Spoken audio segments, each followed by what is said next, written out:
Good evening and welcome to McMinnville High School football on 1260 KLYC. Brought to you by McMinnville S. Schwab, Big Box Returns, Bethany A. Blinn of Edward Jones, Andrew Physical Therapy, Macy & Son, Willamette Valley Medical Center, and Chuck Colvin Ford Nissan.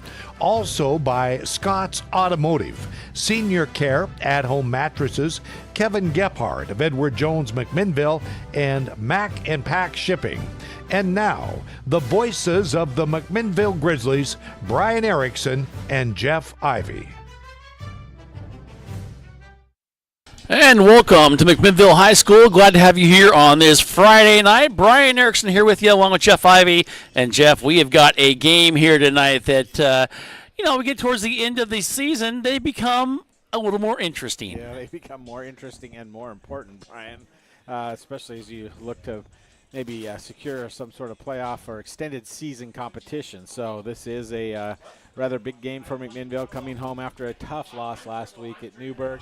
24-21, and you got some injuries now that are starting to creep up. We've seen some guys on the bench here during warm-ups that normally are starters that you're going to miss tonight, and Sherwood's coming in off of some big wins recently as well. So it's going to be a pretty tough game for McMinnville, but certainly one that they will look forward to playing tonight here in front of the home crowd. Their last home game of the year, senior night here at McMinnville High School. Yeah, it's going to be interesting to see how they come out. And really, let's look at last week, yep, Jeff, where they struggled and did lose in that ball game. Yeah. But they were in it. Yeah, they were. 24-21, that's a close game. And to have opportunities towards the end of the game to be able to make some plays. But, Brian, something that was concerning to me in that game as I went back and watched the video, having not been there with you last week, but rushing yards only. I had them just around 100 yards rushing and 124 passing yards. That's usually flipped. There's usually a lot more rushing yards. They've been averaging about 221 yards per game rushing and only 82 yards passing. And last week they really struggled getting the ball. Yes, Donahue had a pretty good game. He had around 80 yards on 16 carries for about a 5-yard per carry average. But he was it. That was it on the running attack. Taylor Carnahan had some nice carries for 41 yards, but Kane Sullivan took a fumble, lost a lot of yards, was sacked several times. He finished the game, by my count, of about minus 30 yards on 9 carries. So you hate to put it all on one player because it's certainly not, but it starts and finishes with your quarterback, and he was struggling last week. 7 of 17 is what I had him passing for about 125 yards, 1 touchdown, no interceptions, so that's good. Got the ball out to Bryce Wilson nicely, but tonight is a different team. Tonight is Sherwood, and Sherwood's going to have a little more athletic players, let's say, than Newburgh did. That's not to disparage Newburgh, but they're going to be a little bit maybe quicker. And so the decision time that Kane's going to have tonight to make those calls to pass the ball is going to be really important for him to settle into that pocket and make accurate throws tonight.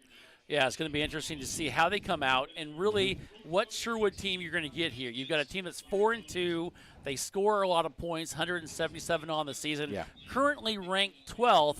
Question is, can the Grizzlies stop them? And that's going to be the discussion we have when we come back here after this short break here on YamHillToday.com and AM 1260 KLYC. Here's a message from Willamette Valley Medical Center. Meeting the needs of not only our team, but our community with kindness and compassion and understanding. We have those moments every day. I think that's probably the coolest part of what I get to do. Treating people with kindness is such an important thing to our hospital. From the moment I show up here to the moment I leave, it is just a collection of big, meaningful moments between the community and staff. Are you looking to spend less and get more on your next vehicle? At Chuck Colvin Ford Nissan, they've got you covered. As McMinnville's premier Ford and Nissan dealership, they offer a wide selection of new and used cars, trucks, and SUVs, all in a stress-free, customer-first environment. Their motto, big enough to serve you, small enough to care, means you'll enjoy the convenience of a large dealership with the personal touch of a local business. Visit Chuck Colvin Ford Nissan at McMinnville today or call 503-376-9650. Chuck Colvin Ford Nissan. As we come back here to McMinnville High School, Brian Erickson along with Jeff Ivey. And Jeff, let's get back into our discussion about that. What team is going to show up? Because this is a very good Sherwood team. It is, Brian. They're led on the field by a stud of a running back, over 1,000 yards rushing this year, according to the website there at Sherwood. Wilson Medina, he's going to get the bulk of the carries tonight's game. And, you know, in the past, Sherwood has kind of run that double wing tee, fake it 18 times in the backfield, and then pull out a tight end on a pass down the field. And you're going to be looking for Wyatt Ferguson in that role tonight as the wide receiver that is the primary go-to target of Jackson Bell. So they're going to come at you with different looks, and you know they're going to use some misdirection is what we've seen in the past with Sherwood, and I don't anticipate that to have changed because it works. It really works for them, and you know you got kids in the system from like third grade on running the same plays over and over. They get pretty good at them after a while. Yeah, they do. They really do. And it really, you know, the consistency pays off. We talked about Canby. Yeah. You know, and that's how they used to be. Yeah. If we look at here, though, Jeff, at Sherwood, and just kind of take into their schedule and kind of dissect it a little bit. Their first loss was to a Westland team. Yeah, they're pretty good. Yeah, 35-0. And then the next week they lose to a Tualatin team, 55-35. Mm-hmm. And they're pretty good too. Yes, they are. Besides that, though, they throttled Roosevelt. Did the same. They beat Tigard by 7. Yep. They beat North Medford 36-14, and then they tore apart Century last week. Yeah. So they're on a little bit of a roll, and they've got some good things going for them. Brian, there's another player that I think we should like to mention. I'm just going to call him Junior. Okay. I thought there was an eclipse. We look at Jacob Fairbank and think he's a big guy. I'm thinking if we could see these two next to each other, that Junior might rival him in size or bigger. I mean, he's a big mountain of a man, and so I look to see where they play him. Unfortunately, we don't have positions on our roster here tonight, so it'll be interesting to see where they play him. But they got some size over there, and but you know, McMinnville, they've played some good games against Sherwood, and you know you got to come out and you got to fire on all cylinders. It's not going to be an easy one to win, but if you can fire on all cylinders, I think McMinnville does have a chance here, especially if Kane can get off to a good start. Well, it should be fun to see how they come out here and what they do and how they get going. I think it's going to be important to get things started right off the bat. Yes, it is. And, you know, Brian, this is maybe the first game that's a little bit of weather might play into it for us, other than the Lightning game where we had the 2 half-hour delays early in the season. But you look out there, the wind is blowing pretty hard from the south to the north end zone. So field position may play an important part in the game tonight. And do you want to pass into the wind, or are you going to primarily run into the wind? That'll be a big question for both these teams, quite frankly, as they come out getting ready to start the football game. And, you know, I tend to think that a lot of teams will run into the wind and pass with the wind and see if you can get a big play here or there. So it's going to be important for Bryce Wilson to maybe get open as much as he can tonight. Give a great target to Kane. Yeah, Bryce is going to be a great game last Bryce week. is going to be the key, you know, because he has been a star in this team this year. Yeah. You got to get the running game going. Yep. And I think the biggest question, Jeff, can you stop this big Sherwood team, because they're big? Yeah, they are big, and they're going to have some speed. But, you know, Bryce had a great game last week, so hopefully that confidence spills over into the offensive side of the ball tonight. And I think you mentioned it during the broadcast last week. Bryce was everywhere last week, on defense, on offense, on special teams. He was an all-around go-to player last week for McMinnville. All righty. Should be fun as the Grizzlies are coming out here. And we'll just kind of go down here and kind of see them stroll through the screen here. And the Grizzlies are going to have a test tonight And are they going to be up to the test? That's going to be fun to see, as we are just a few moments from that, and we are doing our pregame festivities, of course, tonight. Halftime, we got Thriller going on, so it should be fun. So stick around here as we get ready for tonight's kickoff, as we're about 5 minutes away. And you can see the Grizzlies in their red uniforms. Classy uniforms. Yeah. I love these uniforms. Yeah, we talked about that before the game, and they're nice. They're good-looking uniforms. Got to give that to them. All righty. We are going to go ahead and take a break while they do the national anthem. And this is the pregame show here on YamhillToday.com and AM 1260 KLYC McMinnville. Andrew Physical Therapy, Orthopedic and Sports Rehab wants to see you make a full and quick recovery so that you can get back into life and the things that you like to do. Their friendly staff will listen and encourage and guide you through each step of the rehabilitation process, from low back pain to post-surgical rehabilitation after a shoulder surgery or knee replacement. They are here to help. Andrew Physical Therapy, Orthopedic and Sports Rehab. Give them a call at 503-435-1900. Transitions in life. Sometimes it's difficult. When a loved one leaves us, Macy & Son is there for you, a trusted friend for 5 generations in Yamhill County. At that time, you have lots of questions and you need someone to walk with in every step of the way. Burial or cremation and a myriad of other options, let Macy & Son walk that journey with you. Macy & Son McMinnville. Give them a call, 503-472-6151. Hello everyone, I'm Jacob Fairbank. I'm our offensive lineman for McMinnville Grizzlies. When I shop for Costco items, there's only one store for me. It's at Big Box Returns. I shop there and so should you. Hey, Big Box Returns is open every Saturday and Sunday, 9 to 5. We are located right across the street from the Yamhill County Fairgrounds. Come on down and see us. All righty, as we come back here, we got the McMinnville Band and the cheerleaders, the dance team getting ready here. As we get ready for action here, about just under 3 minutes from kickoff. We've talked a lot about this game. We talked about what's going to happen. And it should be fun, Jeff, to see how they come out. And really, Sherwood does have a reputation. Yeah. But you also think, you know what? It's a football game. Somebody has to win. And just the mindset coming in here. And if the Grizzlies can play well defensively and offensively, have a few breaks, I think they can stay in this ball game. Yeah, for sure. That's why you play the football game, quite honestly, Brian, is you just never know.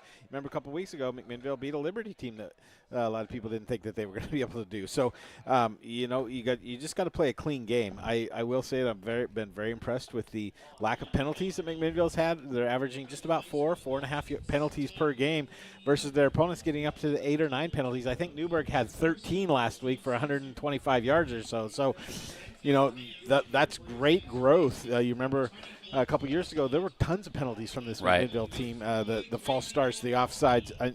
You don't see that anymore. So, you've gotten that taken care of. Now you just got to execute on the offensive and defensive side of the ball and make sure to contain this somewhat potent Sherwood offense that have come out through the start of the year. Yeah, potent is definitely a good name for it because they can put up some points and they can put them up very quickly. Yep.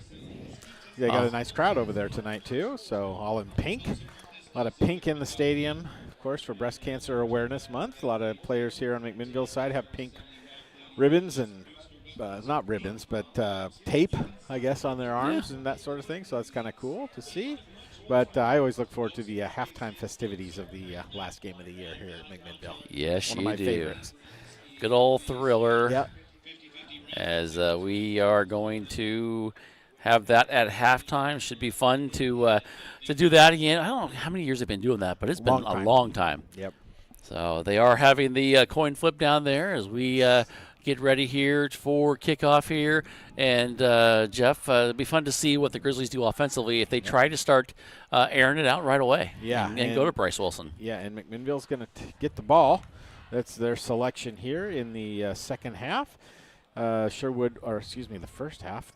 Sherwood won the toss and deferred, so McMinnville's going to receive and will be having the wind at their back to start the game, Brian. All righty. So we'll see if the passing game comes out or if McMinnville does the usual run the ball, limit the number of possessions, time management, so to speak.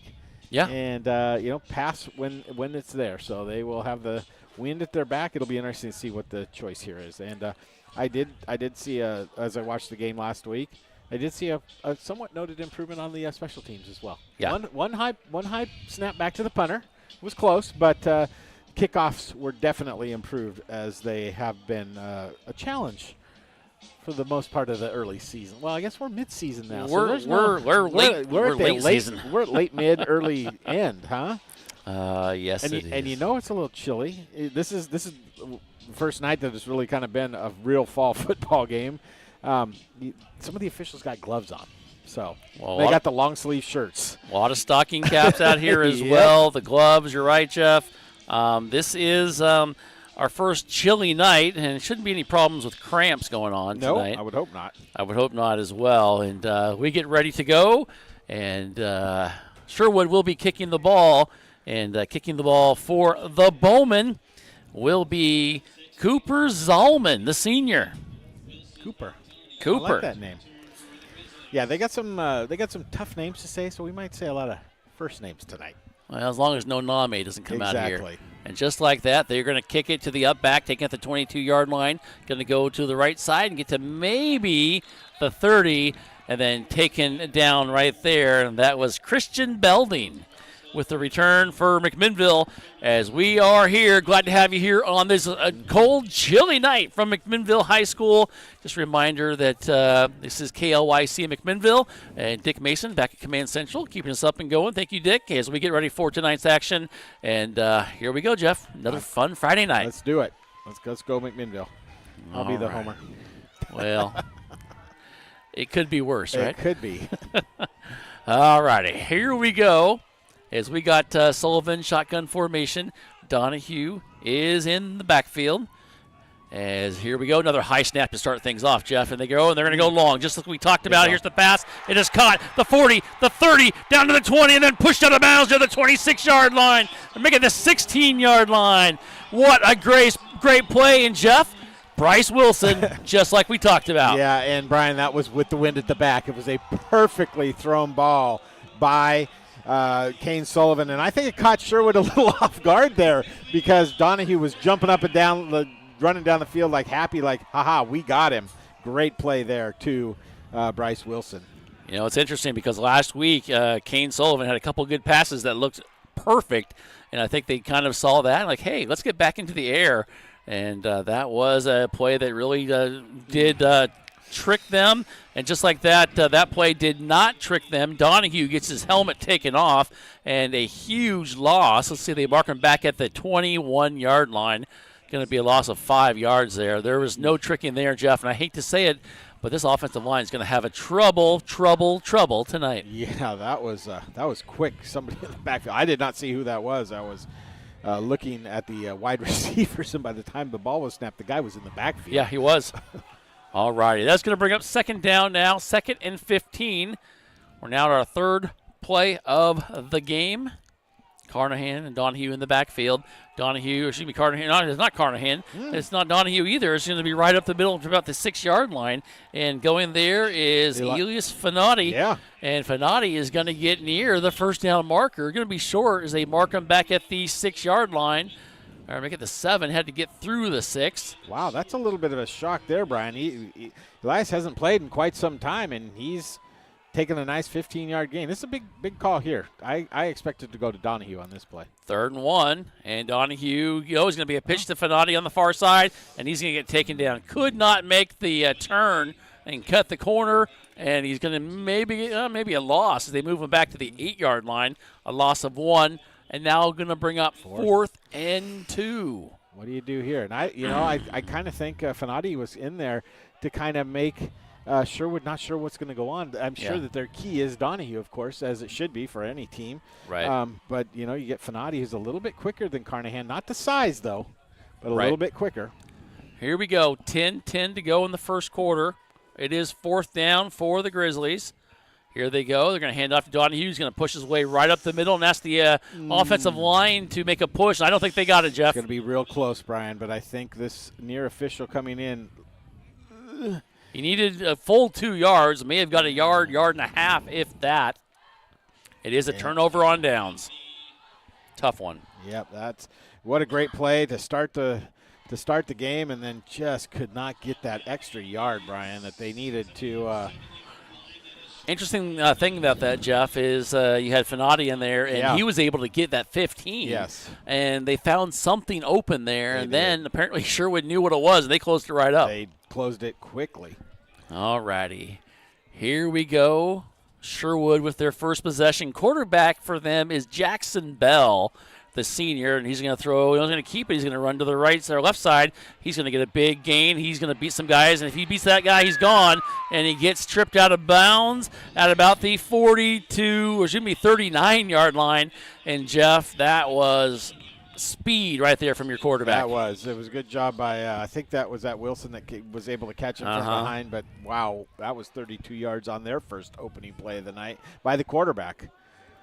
Wow. And, you talked about them running that option. Yeah. And they're going to run that all night long. They're going to throw some receivers out here as they come up here now. And you can see this receiver here on the near side way taller as the ball goes to their stud running back. Breaks one tackle, 2 tackles, still on his feet. Breaks another tackle, 40. He's going to just keep pushing through, and he's going to get into the end zone, Jeff. Too easy. Wow. That was a run, 61-yard touchdown run. Too easy, and I think I said he broke 4 tackles. It may have been 5 or 6 even by the time he got to the end zone. He just outran everybody. Wow. He did. He got into the open. He had to use some bulk there to shed off a couple would-be tacklers from McMinnville, but once he was out in the open, he really demonstrated some speed and pulled away from the entire McMinnville defense for the score. Now, he's the one that had over 1,000 yards coming into this game. Yep. So add to that. 61 more yards and a touchdown. All righty, and the kick is up, and the kick is good. And just like that, our score is 7-0 with 9:35 left to go in the first quarter. Sherwood, they strike first. Don't go away. You're here at yamhilltoday.com. If you are looking for a financial advisor located here in McMinnville, Bethany A. Blinn has you covered. She has a holistic approach and understands what is most important to you, using an established process to build personalized strategies and partnering with you throughout your life to help keep you on track. Her investment philosophy is a long-term approach with an emphasis on quality, durability, historical context, and common sense. Give Bethany at Edward Jones a call at 503-472-0555. McMinnville Les Schwab is a proud sponsor of Grizzly football on Yamhill Today. When you shop at Les Schwab, they promise you the best tire value. This means you get free peace of mind protection and free lifetime tire and mileage care included in your purchase. McMinnville Les Schwab. They want to be the neighbor down the street you know and trust. We thank McMinnville Les Schwab for their support of McMinnville Grizzly football. As we come back here, and there's the kick, and Jeff, it landed right around the 20-yard line, and, then not much there. Kind of that squib kick in that open area once again. Grizzlies did get on it, and they'll have it at the 20. Yeah, Donahue back there was alert and came and picked it up, but really maybe got a yard on the return total by the good speed by the coverage team for Sherwood. All righty, 9:29 to go in the first quarter. Our score is 7-0, Bowman in the lead.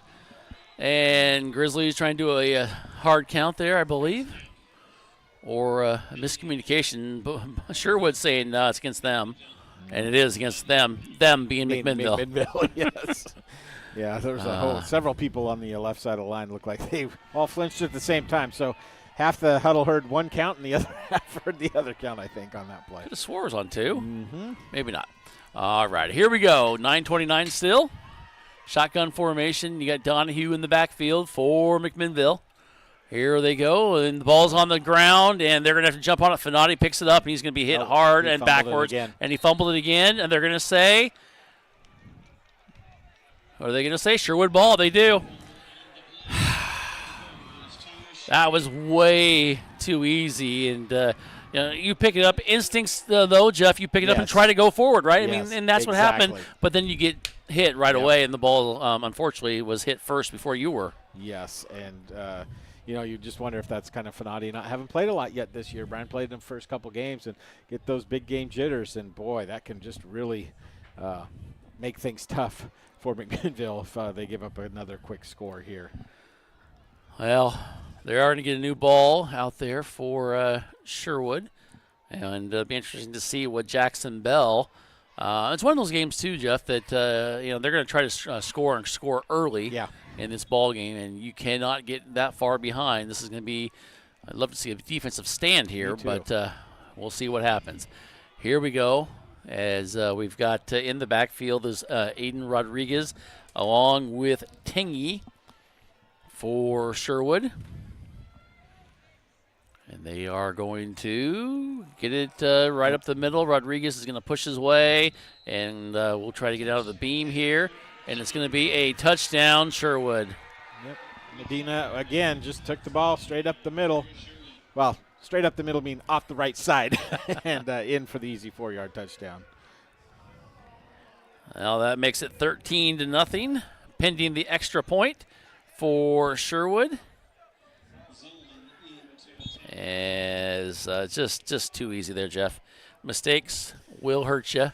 As the extra point is up and kicked by Zalman, and that makes it 14-0 with 9:15 to go in the first quarter. We'll keep it right here. I'll tell you what, his rushing average dropped from there you go 61 yards a carry to 32.5 yards a carry.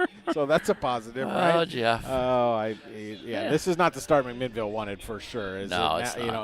It's definitely an uphill battle after your first two possessions. You did great on your first one, got down to the 7-yard line, Brian, and missed a first down by about 1.5 yards or so, and then 2 plays later, Sherwood scores, and then 2 plays later, Sherwood scores again, but you had one offensive play in those 2 plays with the fumble. So not the start that McMinnville wanted to have here tonight. It is definitely not, as we get ready. Wilson and Donahue back to receive. Zalman on to kick for Sherwood. Sherwood with the lead, 14-0. Still 9:15 to go in this first quarter, as they had a short field. And here's another squib kick, and it's going to be taken right around the 25-yard line. Going to go to the right side and dancing, and then taken down at about the 27-yard line. Nothing really there, Jeff, to go. Really, that squib kick didn't allow Belding to really get any momentum either. It's effective. It's definitely effective. And I'll tell you what, Brian, me being the stats guy, 2 scores in 29 seconds. Sherwood's had the ball 29 seconds on offense and have 2 scores. Wow, that's impressive. Yeah. That's efficiency. Yeah. Well, hopefully the offense now will get efficient here for us. Yes. As we come back to action here. And the Grizzlies had some momentum going after a big pass to Wilson in that first possession. Let's see if they can turn it around now. Here we go.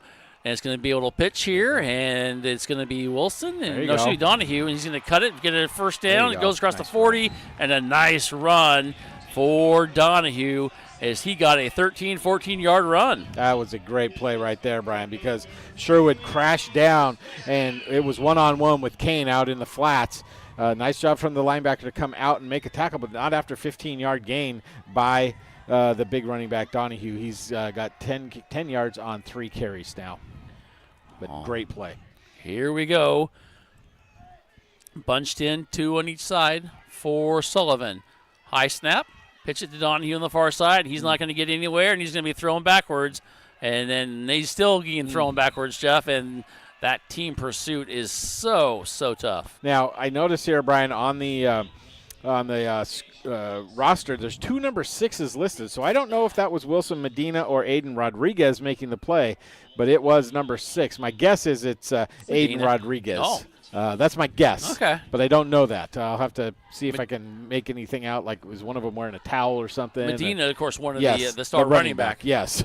So here we go. 2nd down and 14 now after the loss of 4 on that first play.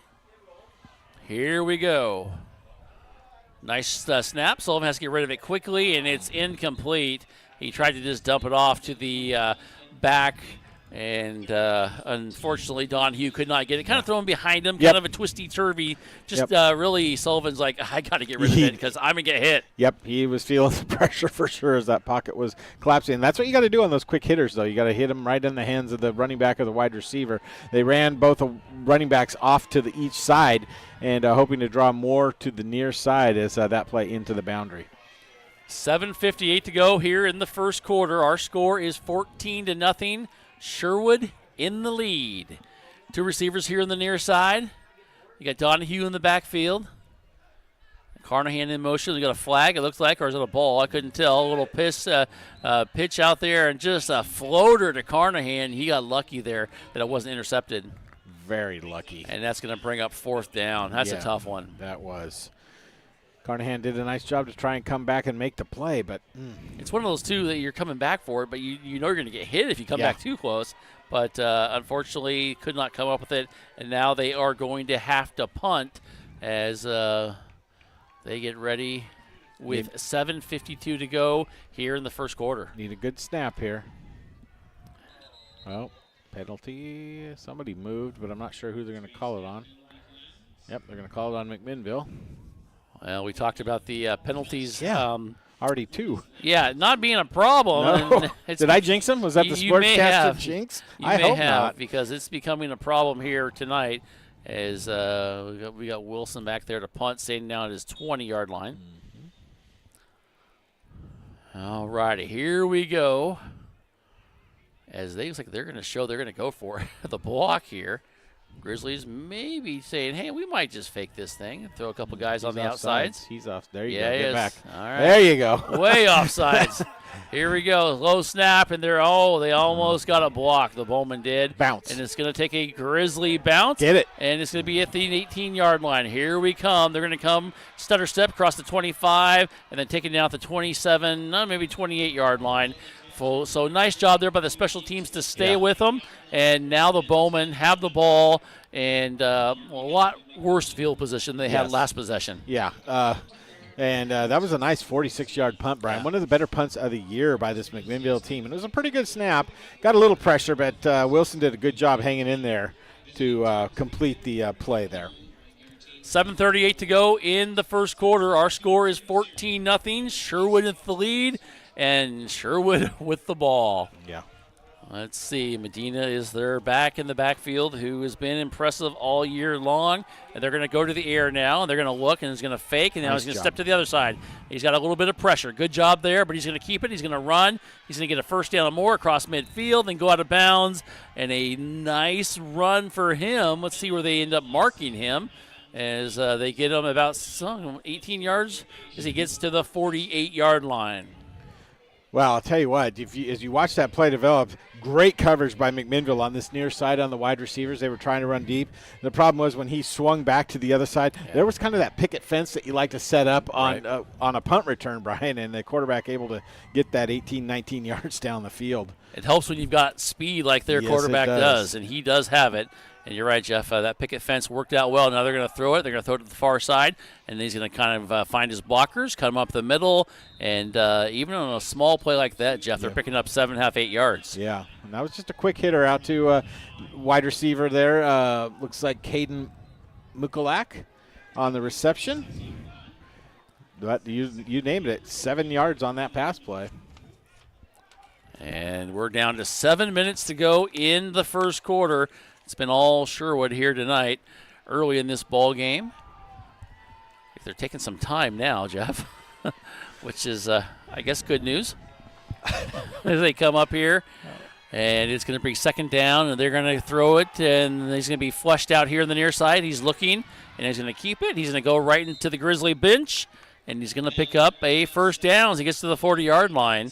And once again, a nice run, and using his wheels is Bell. He's got some speed, 3 carries, 54 yards already, Brian. And he does have some speed. And the thing that I notice is he's decisive. If it's not there, he's pulling it down and going. Yeah. And, and you can kind of see that mountain of a man right there, number 78, Junior. He's no junior. He is a big fella. And, boy, they ran that way this time. I'd run right every time, too. As they're going to go, they're going to run. Oh, it's going to be a little reverse. And here they come. Going on the left side. He's got some blockers. He's going to get a first down. He's going to cut aside to the 20, and he gets hit hard. He takes down to the 17-yard line.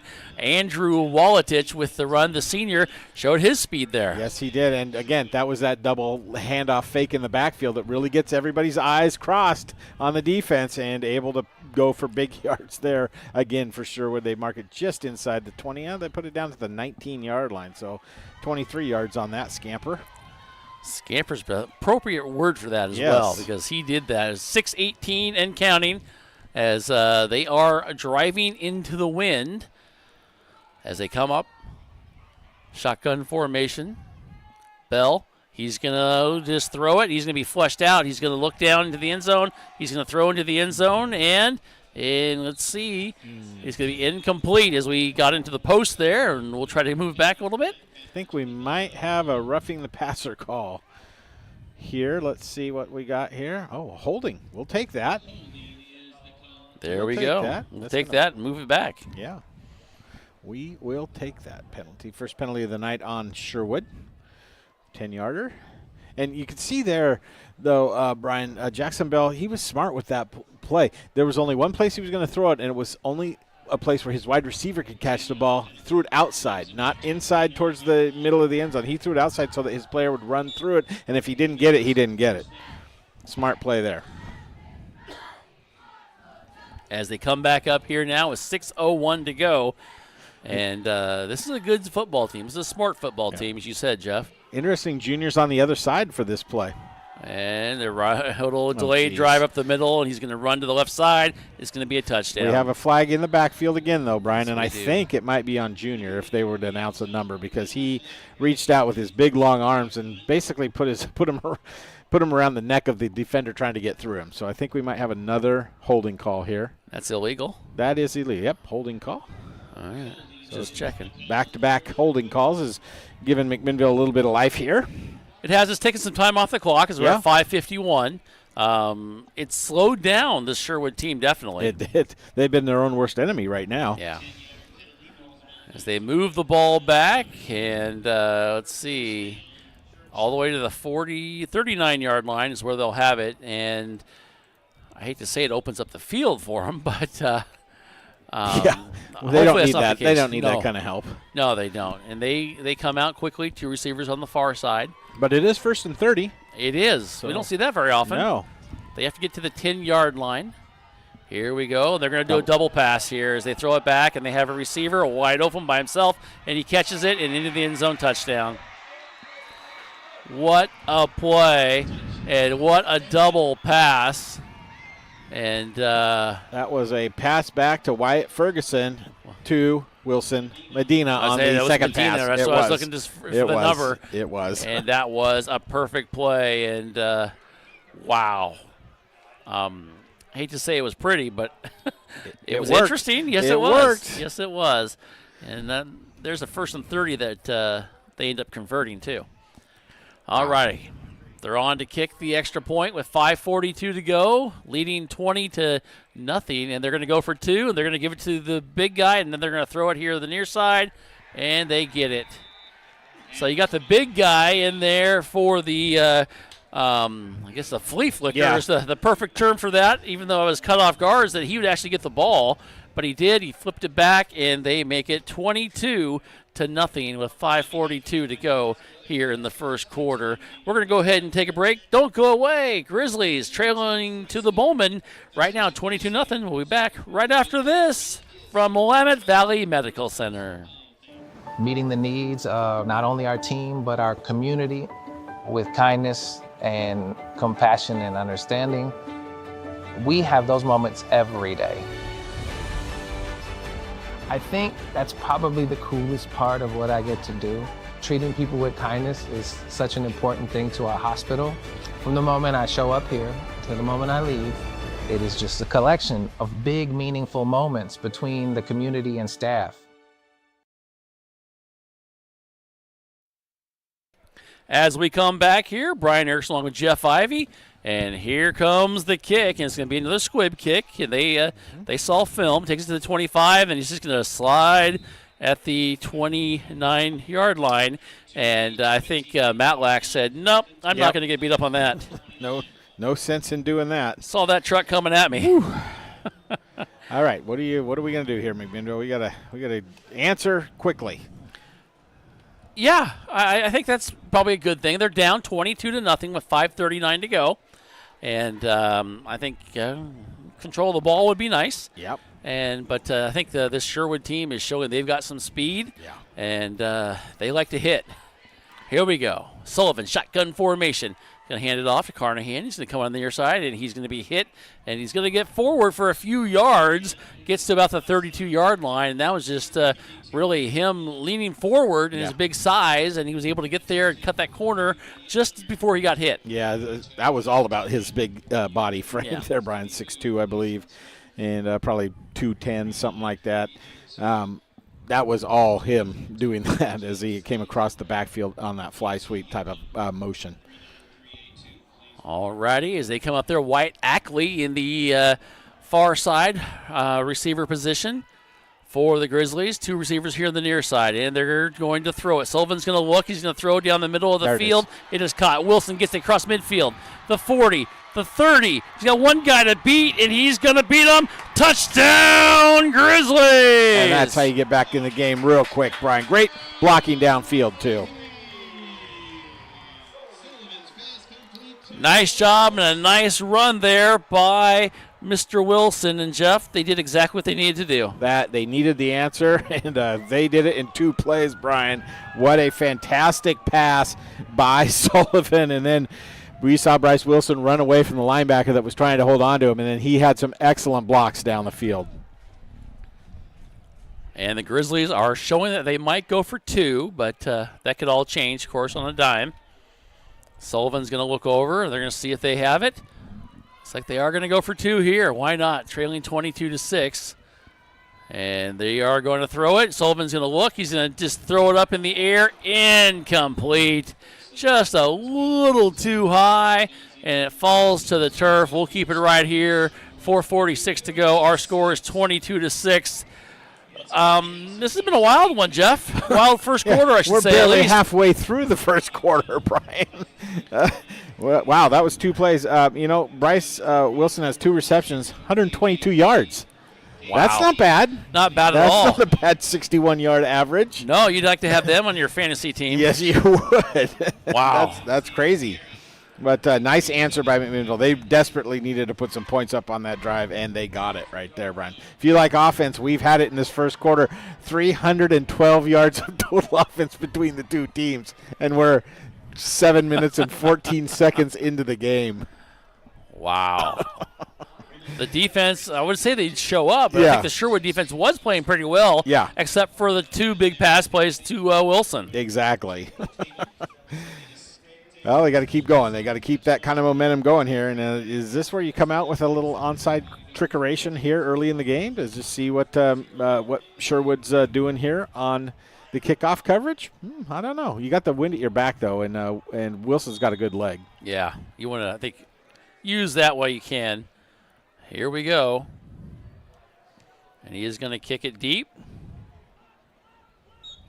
and it goes into the end zone. It'll be a touchback, and with 4:46 to go in the first quarter, the Bowmen now have it, and they have the lead. And now, Jeff, let's see if your defense can answer like your offense just did. Yeah, and so far they've had 9 plays on offense, I think. Let me see here. 10 plays, 10 total plays on – oh, no, excuse me, 8 total plays on offense, Brian. Wow. They've scored 3 touchdowns. Just it's a normal day. Just make a note of that. All right. Here they come, the Bowmen, and they are going to hand off to the first back. He's going to go right up the middle. He's cut backwards, breaks the tackle, still on his feet, still haven't got him, gets inside the 30. Now he's going to push his way across to the 40, and he ran a lot of distance to get that first down a little bit more. And once again, shows you the quickness of Medina, the speed of Medina, and the maneuverability. Yes. The shiftiness. Yes. If I had a car, shiftiness. I'd call it a Medina right now, man. If it was able to cut back and forth like he just did. Well, Preston Murders tried to come up and make the play, maybe close to the line of scrimmage, maybe 5 yards down the field, and he just kind of went for the legs of Medina, and Medina just kind of stepped out of the way and let him fly by. And I feel sorry for Preston there because it was a nice try on the tackle. Ooh, Pickett. Did he pick it? He did. I think he did. He got the interception, and that was a perfect interception there by Austin. And Austin Schoaf with the interception. Nice. Thank you. That's very nice. I wasn't sure if it hit off the ground or not. I was there for a second, but that's a big momentum play right there for McMinnville, Brian. That's exactly what they needed, Jeff. They needed that there, and they needed to get a little bit of momentum, and I think they may have got it. Well, let's now. Do you go for the big home run right here? Why not? You're trailing 22-6, right? Yes. You might as well at least give it a shot. And here we go. And they got Wilson. Where is he at? They're going to look for him, and they're going to throw. They're going to throw across the right side, and it is going to be caught. Only for a few yards, kind of a little like almost a gunslinger throw to Caleb Long. He got about 3.5 yards. I think Sullivan anticipated a little bit of pressure and just got rid of it. Yeah, but he did a good job of checking down. Yeah. And nice job by Caleb to make the reception there. And you're not behind the chains. You got 4 yards on that one, so that's good. Positive yards is always a good thing. Here we go, and it's going to be a handoff here. Finati, and he's going to go. He's going to get a first down or more, gets inside, and he's going to be tackled out of bounds. Wow. And nice speed there by Finati. Yeah, there's a flag at the 36-yard line. But what, I just have to say it right now, what a pancake block by Riley Donahue here on the edge. He took his man and drove him straight into the ground. But it looks like this might be coming back as they might be calling that flag on the block by Donahue. Man, that's disappointing.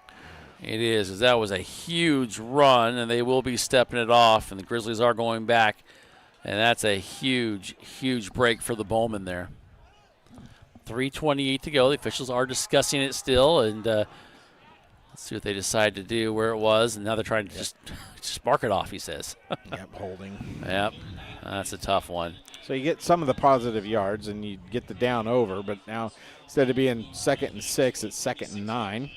The one thing about this, Jeff, is even with these penalties and whatever, they're showing they can play with the Sherwood team right now. I can see some energy on this offense right now coming out here and, not being too sluggish and playing with urgency, Brian, which is what they got to do, quite frankly. And the clock starts moving here now with that offensive penalty. But I like what I'm seeing, the way that the kids are reacting right now to the adversity that they've been facing here in the first quarter. Yeah, I think you're right with that, Jeff. As they come out here now, and three receivers on the far side, I should say.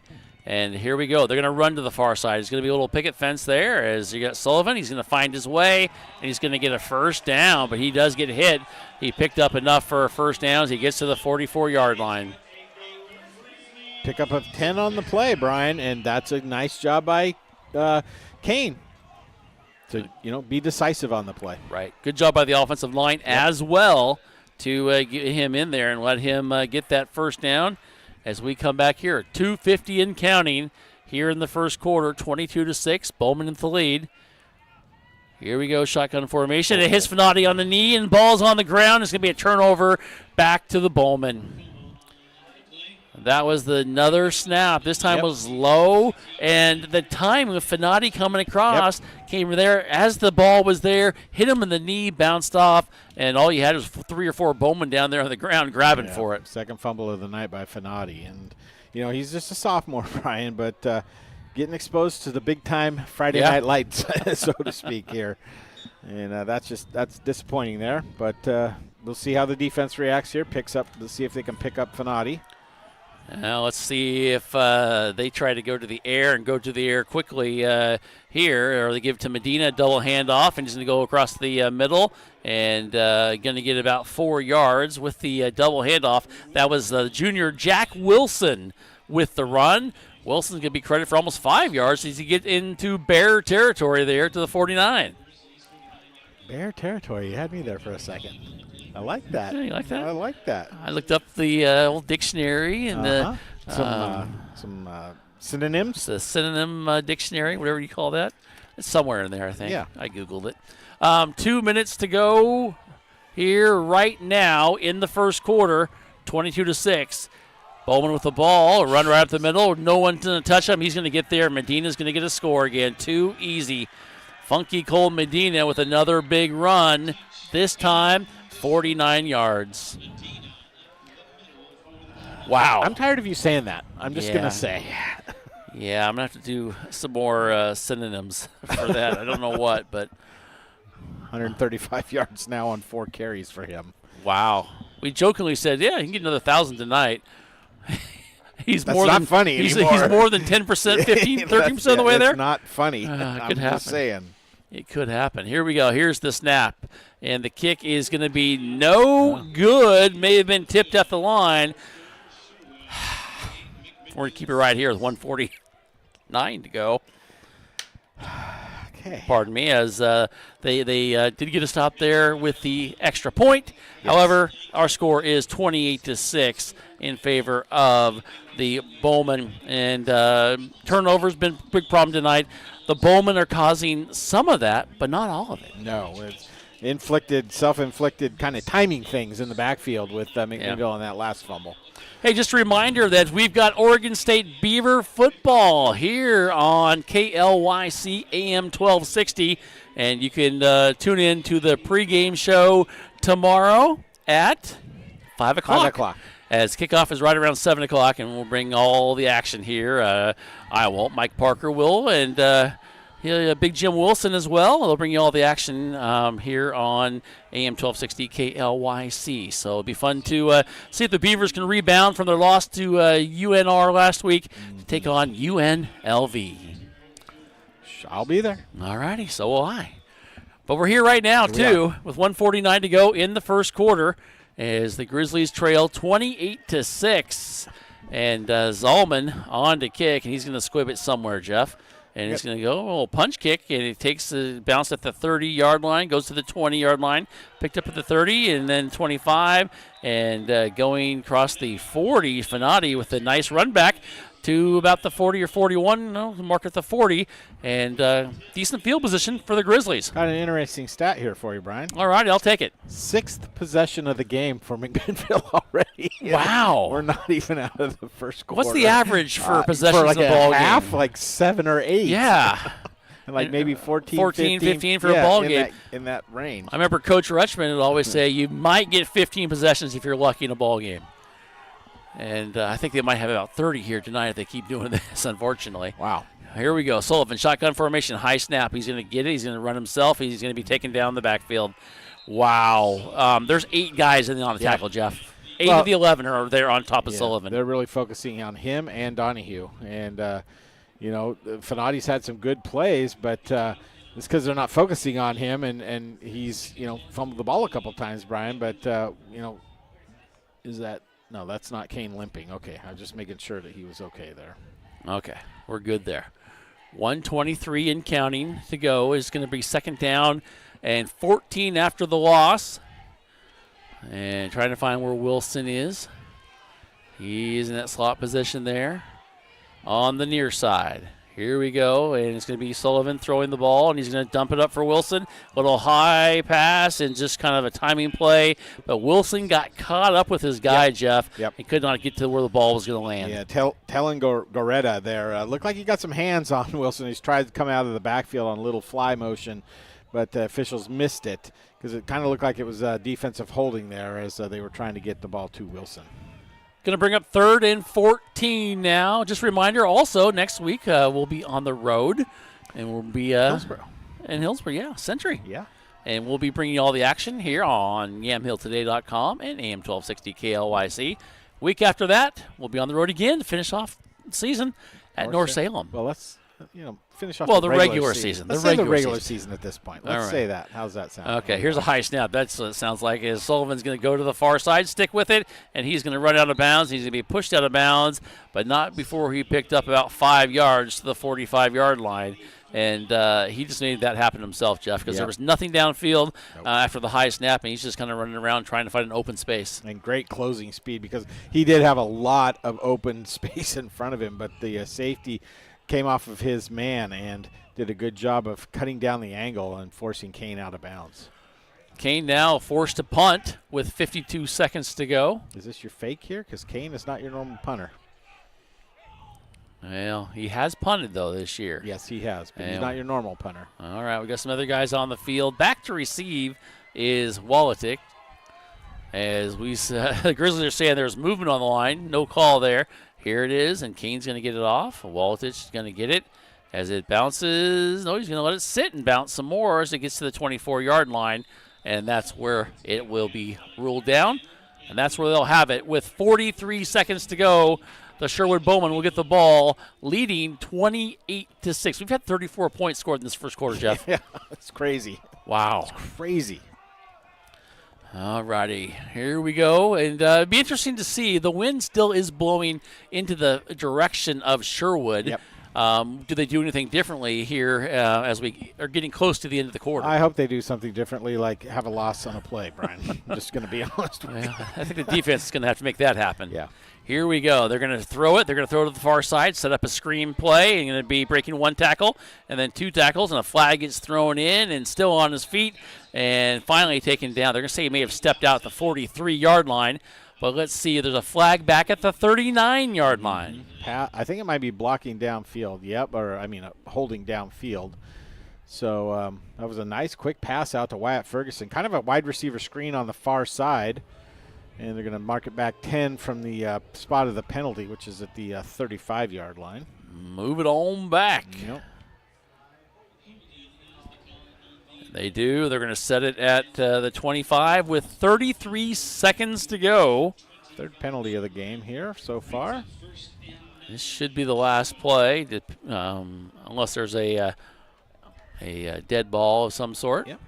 As they come out here now. Or a touchdown. Yeah. Under center. I say that with all admiration of what's going on here. And he's going to keep it. He's going to fake it. He's got a receiver. He's going to throw it wide open, and he goes back for it, and he drops it. The ball was so underthrown that Caden Michalak was there. Yeah. Nobody was around him. I don't know if it's as much underthrown as look at the wind right now, Brian. Look at those flags. I think that got caught up in the wind and it knocked it down because he was throwing that ball into the wind. So, yes, underthrown, but I think it's mostly because of the wind right there. And McMinnville dodged a huge bullet there on that play, didn't they? Mother Nature saved the one there and knocked it down. Brings up 2nd down and 9 now with 10 seconds to go. Yeah. I wouldn't be surprised if we see that play again. Not now, but maybe later on. Yeah, and all that misdirection in the backfield confused the secondary for McMinnville. The quarterback just hid the balls. All he did. This time he's going to hand it off right away and going through and just sliding through with a big run of about 13 yards is Medina as he gets to the 49-yard line. And the clock is stopped with 1 second to go. But that will change here in just a second, as that will end the first quarter of play. 34 points have been scored, 28 for the bad guys, 6 for the good guys. Sherwood leads 28-6. Don't go away. We'll be back after this timeout. Are you looking to spend less and get more on your next vehicle? At Chuck Colvin Ford Nissan, they've got you covered. As McMinnville's premier Ford and Nissan dealership, they offer a wide selection of new and used cars, trucks, and SUVs, all in a stress-free, customer-first environment. Their motto, big enough to serve you, small enough to care, means you'll enjoy the convenience of a large dealership with the personal touch of a local business. Visit Chuck Colvin Ford Nissan at McMinnville today or call 503-376-9650. Chuck Colvin Ford Nissan. Transitions in life. Sometimes it's difficult. When a loved one leaves us, Macy & Son is there for you, a trusted friend for 5 generations in Yamhill County. At that time, you have lots of questions and you need someone to walk with in every step of the way. Burial or cremation, and a myriad of other options, let Macy & Son walk that journey with you. Macy & Son McMinnville. Give them a call, 503-472-6151. As we come back here, they go to action very quickly, Jeff. They throw the ball on the far side. Bell's pass is incomplete, and that's going to bring up 2nd down and 10 now for the Bowmen. Bell had looked to his second receiver about 15 yards farther down the field. He was wide open, and I'm sure Wyatt Ferguson's going to let his quarterback know that, because he was running a drag route, kind of making some separation between him and the cornerback safety that was covering him, and would have been at least a first down, if not more. Here they go. They've got 2 receivers here on the near side, as they do most of their formations. They're going to do a double handoff, and they do to the up back, and nothing there. Good job defensively by the Grizzlies, and coming up there and making the tackle is KLYC Sparks. And that double handoff, he knew it was coming. He did, and he was right where he needed to be, Brian, as Sherwood's kind of gone to that play. Maybe not one too many times, but enough times now that they've given it on tape and the players reacted well. Right. And the thing is, though, Jeff, they'll do that, and then they won't. Exactly. And that's You'll think that's what's happening. That's what's going to get you. And they bust it back the other way against you. So the counter to the counter. The counter to the counter. Or just regular. They're going to table it, right? Yeah. All right, here we go. 3rd down 11. This is the first 3rd down here for Sherwood in this game. As we hit the 11 mark, and there's going to be a handoff. Go to Wellitech. He's going to go. He's going to break it through for a first down or more. And look at that speed. Look at that speed. He's going to go to the house. Too easy. What a run. I'm looking for a flag, please. Well, it'd be nice to have, but Wellitech just too fast. There's so many weapons on this Bowman team. Yeah, they come at you from every angle, don't they, Brian? That was a fly sweep. And it was just one of those things, too, that you saw it developing. Yes. But you couldn't stop it. You could not stop it. As we come back here to the action, as we now have an extra point. 62 yards on that run by Wallitich. And the kick is up and good there by Zolman. And that makes the score 35-6. With 10:53 to go here in the 2nd quarter, I can say now. But, Jeff, wow, you've got 41 points being scored already in this ballgame. Scratching my head, Brian, it hurts. It just hurts for McMinnville right now. It's one of those things that, the guy who's keeping the score, your fingers are working hard tonight. Yes, calluses. It's kind of like when Jackie gets late into a baseball game. She's like, when all the pitchers start changing. Yes. She's like, I'm done. And I totally get it. You're kind of getting that way right now. Yes. Holy cow, 35. Well. I don't like to write down that number this early in the game is all I'm saying. Okay? That's all I'm going to say. I just hope they have enough time for Thriller at halftime if they keep this up. Wow. But that is going to happen at halftime. Of course, we won't be able to play the music for it. Nope. I know that's come up before and people are asking, but we will have the video and we'll have some stats. You could play it, but you probably just have to pay a big fee to somebody, right? Or get a bill in the mail or shut down. They would just shut it down. Yeah, there you go. We don't want that. And neither do you, quite frankly, the audience out there. As we get ready, and we have confetti going up. Okay. Or leaves. It's a combination of both. Nature's confetti. And here is Wilson. He's going to go. He's going to go across the 20, the 25, and he's going to fight his way across the 26-yard line. And I think it is leaves, Jeff. I don't know. It's hard to tell, but the wind is a-blowing. It is. I think they are leaves falling down to the earth. And it did look like confetti coming through the stadium, though. It did. All right, 10:45 to go. Grizzlies now, Jeff, in the wind.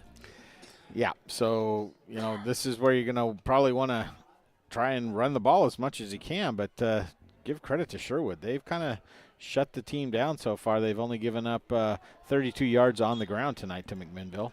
They have been solid. The Grizzlies have had trouble with some turnovers here tonight as well. Here's a high snap. It's going to go to Wilson on the handoff. He's going to try to cut the road. He's going to be taken down and thrown down very hard.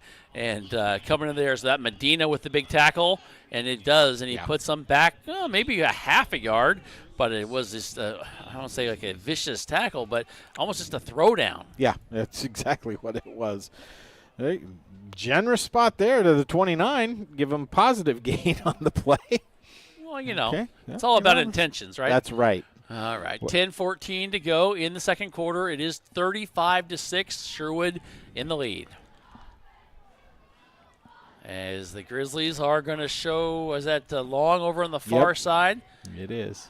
And you've got Wilson next to him, and they're going to run the option. He's going to keep it. Sullivan's going to cut it, and he's going to slowly get to the 34-yard line and take him down right there.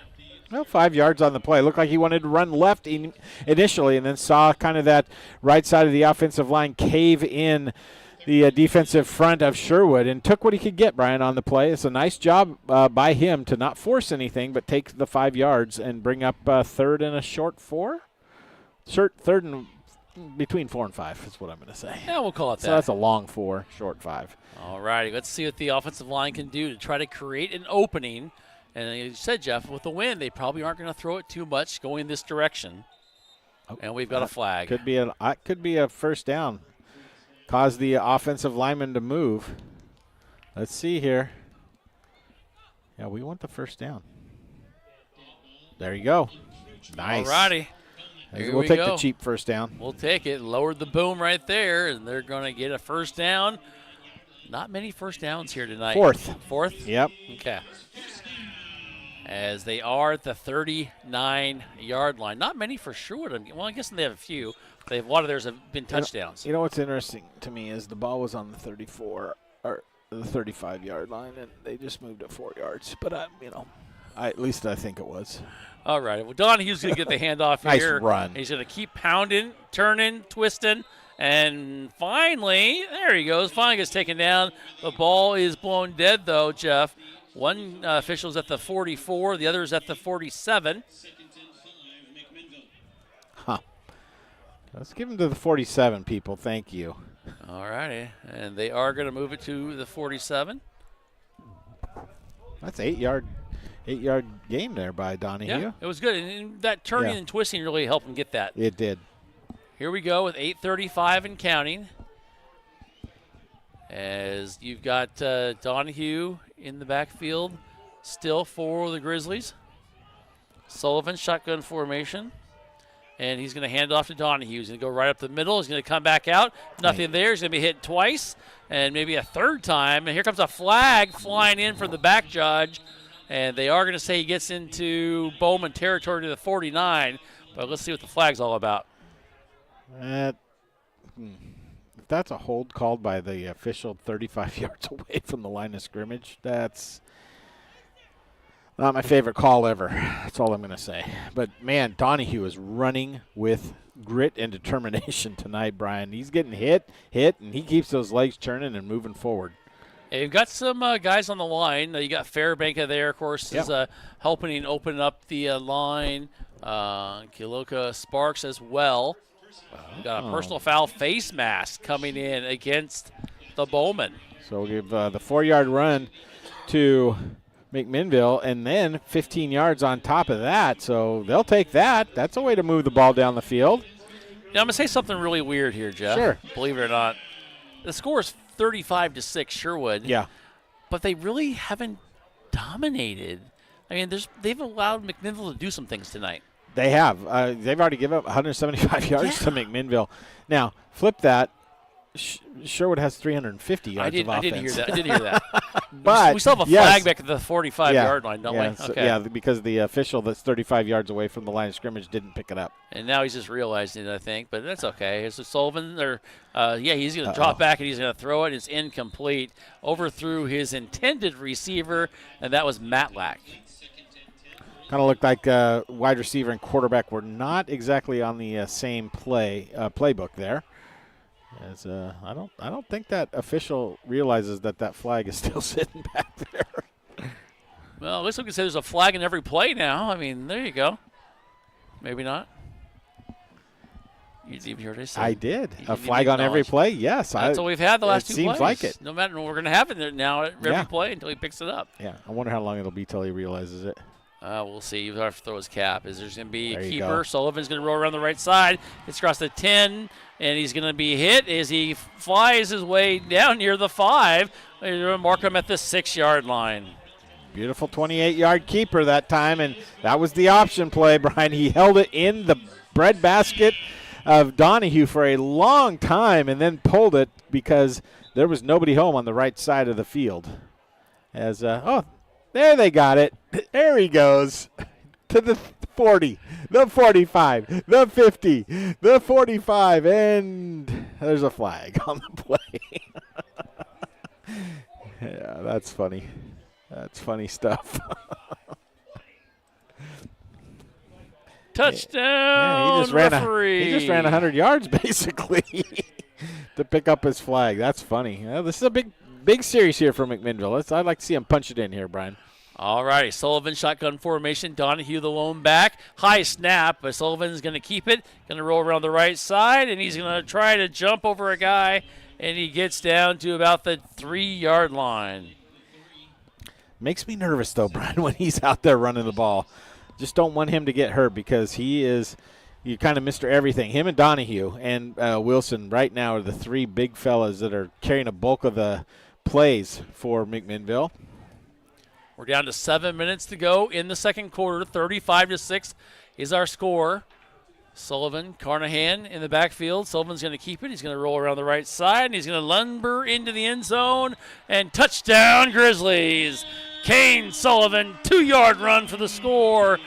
And, Jeff, another score. I think Sherwood's a little surprised by some of this. I do too, but that was just a direct snap to Kane, and he took the ball just to the right. He didn't even do the fake handoff or anything. He just took the ball to the right and waltzed into the end zone. It was a nice drive, but the typical McMinnville drive of over 4 minutes on the drive. So, it is what it is, but it was a great drive, and I give them a lot of credit for going 72 yards on that drive, Brian.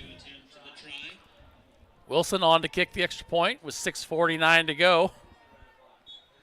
Sullivan to hold.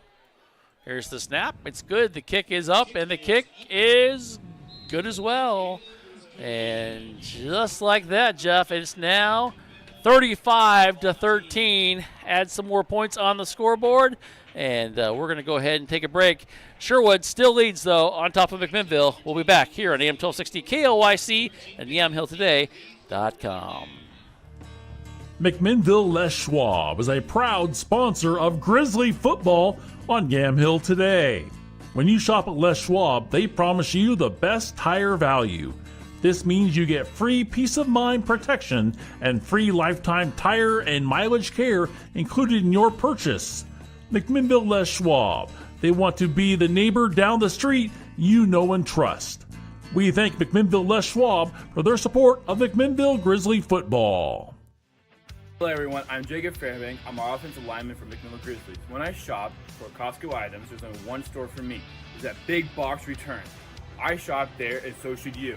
Hey, Big Box Returns is open every Saturday and Sunday, 9 to 5. We are located right across the street from the Yamhill County Fairgrounds. Come on down and see us.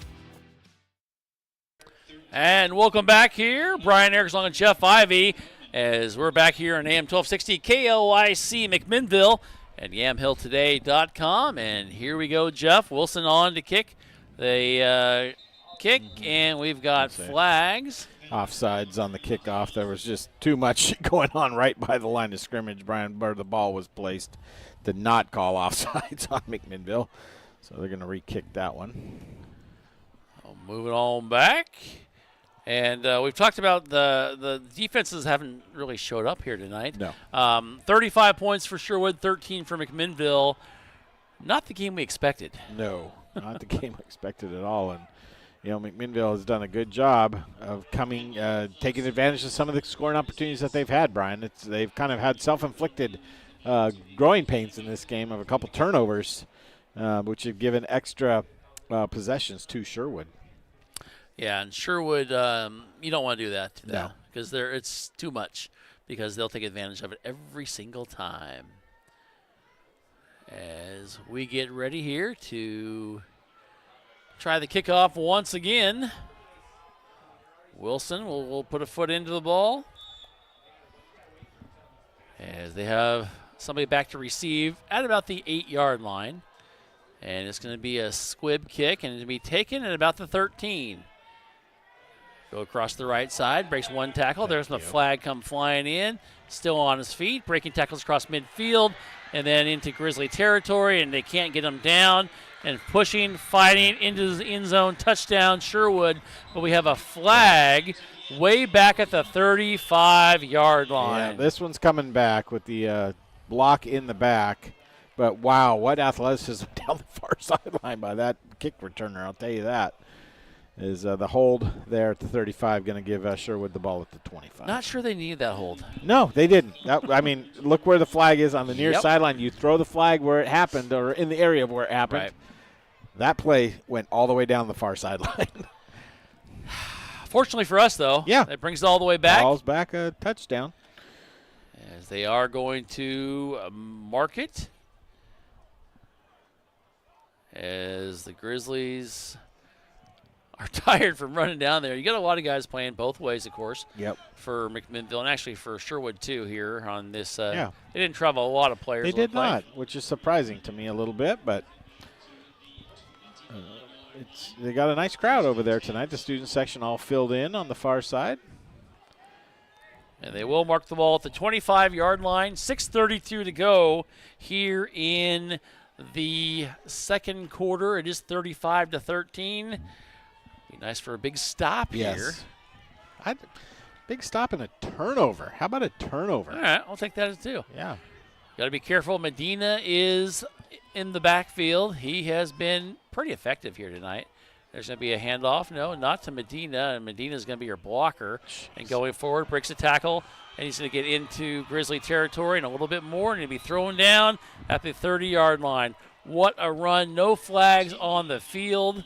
And just too easy. Is that Tingery with the run, I believe. Yep. And, well, Jeff, once again, they have team speed.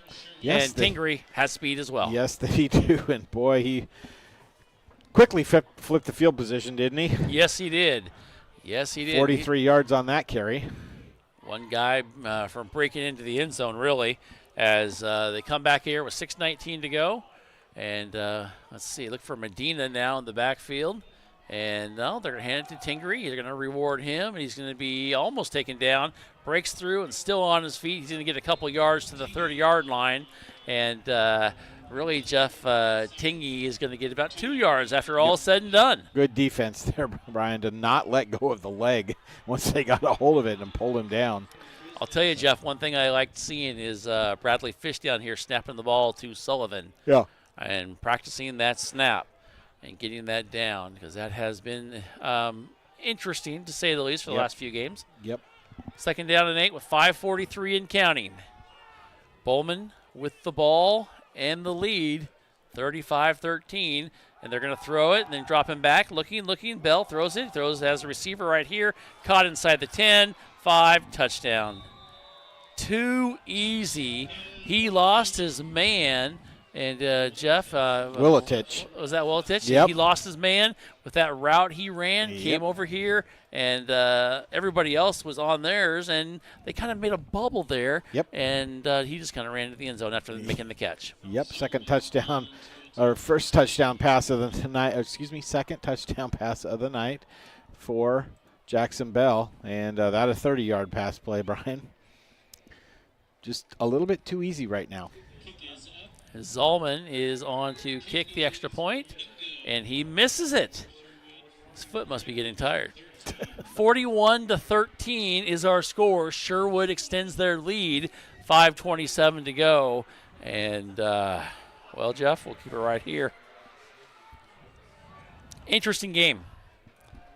It is interesting. Sherwood's been able to answer every time McMinnville scored, and that's hard. That's hard when you're playing from behind, Brian, because of some turnovers that you've had. Yeah. It's definitely hard to keep that momentum going that you built up, and Sherwood just does a good job of kind of keeping you down the whole game, and they're doing that just right now, Brian, on this McMinnville team.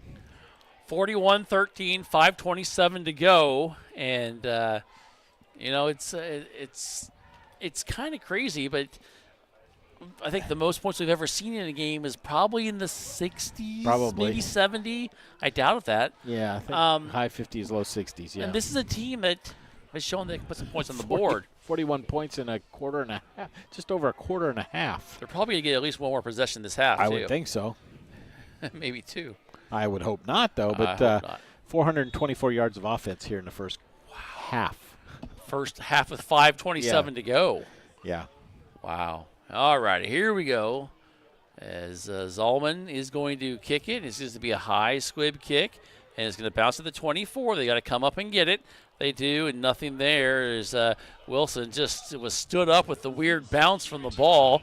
As soon as he got it, he's like, oh, there's a guy right in front of me, and he got hit. And they kind of just fell down and wrapped his legs, and he could not get out of it. And the Grizzlies will take over now at the 21-yard line with 5:21 to go in the second quarter. Like to see a good drive here put up by McMinnville to close out the half. Of course, Sherwood gets the ball to start the second half as they won the coin toss and deferred. But let's get a little momentum going into the locker room here, Grizzlies. Let's get it going. All righty, with 5:21 to go. I think you try to see where Wilson is. Was that Wyatt Ackley? Single coverage here on the near side for McMinnville. Wilson in motion on the far side. Handed off to Donahue. He's going to break around the left side. He's going to get a nice run of about 7 yards as he gets pushed out of bounds at the 30, or should be 27-yard line, so make it a gain of 6 yards. Nice run, though. Had a nice blocker out in front of him. Puts him only up to 25 yards, though, tonight on the game, Brian, on 7 carries. McMinnville as a team, 21 carries for 91 yards. So averaging about 4 yards a carry, a little over. It's a little bit down from their normal average. Still a lot of game time left here. Mm-hmm. As we go, and they're going to throw it. They're going to sling it here in the near side. And it's going to be Ackley. He's going to catch it. He's still going to fight his way. He's going to get a first down, though, as he mark him at the 30, inside the 34. Nice play. Just a nice quick out there to Wyatt Ackley. And with 5:07 to go in the second quarter, the clock is going now as they come out here. And if nothing more, Jeff, they love to run out this clock going into halftime. Yes. Don't give this quick offensive Sherwood chance. Here we go, and nothing there. Sullivan's going to keep it. Everyone thought he was going to hand it off, and Sullivan's going to be hit once, still on his feet, and then he's going to be hit again. And look, the ball may have been close to popping out, but Sullivan does pick up 9 yards after all that's been said and done there. Man, I thought everybody in the world on Sherwood's defense had Donahue in the backfield. Yeah. And Kane somehow comes squeaking out there for the 9-yard run, Brian. Great play. Well, things like Kane's like, you don't want that, Mr. Donahue. Yeah, I'll take that for you. I'm going to keep it. Yeah, Riley, you don't want it, man. Yeah. And he did, became a smart choice, 9 yards. Yep, great instincts right there by the quarterback. All righty, it's 2nd down and 1. As they come up, Sullivan's going to hand it off. No, he's going to pitch it here to Carnahan. Going to go around the right side, and he's going to break through for a first down and breaks into Bowman territory. Slings his way just around the 48. 9 yards on the play. And good job again by Sullivan. He's making some good reads tonight, Brian, pulling the ball when he needs to and getting his runners in the best position that they need to be to get some good yardage here going down. One of those things, too, Jeff, is this Sherwood team's so fast. They commit, too. And you kind of can see where they're going to go because they do not stop. Yeah. And here we go. 1st and 10, 3:35 to go. Wilson in motion, comes here to the near side. Sullivan's going to hand it off to Donahue, and he's going to break through. He's going to stutter step, get across the 40, and he's going to be hit out of bounds right around the 34-yard line. Another big pickup of about 12 yards for Donahue. Yeah, that puts him up to 39 yards now, Brian, and the first down, and the drive continues. And you've been able to do some things against Sherwood tonight, Brian, so far. Yeah, and that's a good thing. 255 yards here so far, 133 through the air, 122 on the ground. Nice balance. Unfortunately, only 13 points to talk about, but to account for it. But there's still plenty of time. Finati, almost got it. They're going to throw it up. They're going to throw it right in the middle of the field, and it's going to be tipped and incomplete. Pass was intended there for Matlack, and knocking it down was Jack Wilson, just kind of getting his hands up there at the last second. Yeah, I almost thought Matlack turned into the defensive back the way the ball was floating up in the air again into the wind. And we saw that earlier with a pass by the Sherwood quarterback where it just floated and missed a wide-open wide receiver. And once again, Jeff, the wind. Yeah. And that's being thrown into that wind, same way that ball floated for Sherwood. Yep. Here we go. Two receivers on the far side, one of them being Wilson. Sullivan, second down. He's going to throw it. He's going to sling it across the middle. Incomplete, and a big hit here. Ooh. And here comes a flag. Is that going to be some sort of targeting or defenseless defender there, Brian? Looks like it. Talon Goretta was the one who made the hit on Wilson. And let's see what the officials are going to call. And personal foul going to go against Sherwood. Wow. All righty, 3:14 to go. If there's been one bane of Sherwood here in the first half, it's their 6th penalty for 65 yards. That's basically the only thing they've done wrong here tonight. Wow. McMinnville doing a good job on this drive, Brian. Remember, they started at their own 21-yard line. They've been helped out with some penalties and some big plays, though. They've done a good job of just running the ball. And Sullivan, very effective. 3:10 to go. Wilson going to the far side in motion. They're going to throw the ball. Sullivan's going to sling it to the end zone. Nice it's up, catch. and it is caught, and it's a touchdown, Grizzlies. What a pass and what a catch there by Wyatt Ackley with the score. I love that play, Brian. Wyatt went way up in the air to make the catch in the end zone and caught it at the high point as the defender kind of lost track of the ball. And great play by Wyatt. 41-19 pending the extra point. As they come on now, and they are going to kick it, it looks like. It is going to be Wilson. Still 3 minutes to go in this half. Here's the kick is up, and the kick is low, but the kick is good. With 3 minutes to go in the first half, our score is 41-20. Sherwood with the lead. We'll be back after this timeout. If you are looking for a financial advisor located here in McMinnville, Bethany A. Blinn has you covered. She has a holistic approach and understands what is most important to you, using an established process to build personalized strategies and partnering with you throughout your life to help keep you on track. Her investment philosophy is a long-term approach with an emphasis on quality, durability, historical context, and common sense. Give Bethany at Edward Jones a call at 503-472-0555. Andrew Physical Therapy, Orthopedic and Sports Rehab wants to see you make a full and quick recovery so that you can get back into life and the things that you like to do. Their friendly staff will listen and encourage and guide you through each step of the rehabilitation process, from low back pain to post-surgical rehabilitation after a shoulder surgery or knee replacement. They are here to help. Andrew Physical Therapy, Orthopedic, and Sports Rehab. Give them a call at 503-435-1900. As we come back here for the kickoff here, or Bryce Wilson on to kick. 3 minutes exactly to go in the second quarter. Our score is 41-20. 61 points put up by both of these teams, and here's the high, long kick. It's not so long. It's going to be a kick down at the 15-yard line, and it should be down, but they're going to say he's not, and he's going to pick it up, and then he's going to be hit, and the ball pops out, and they're going to say, no, he was down at the 25 this time, and that was an awkward events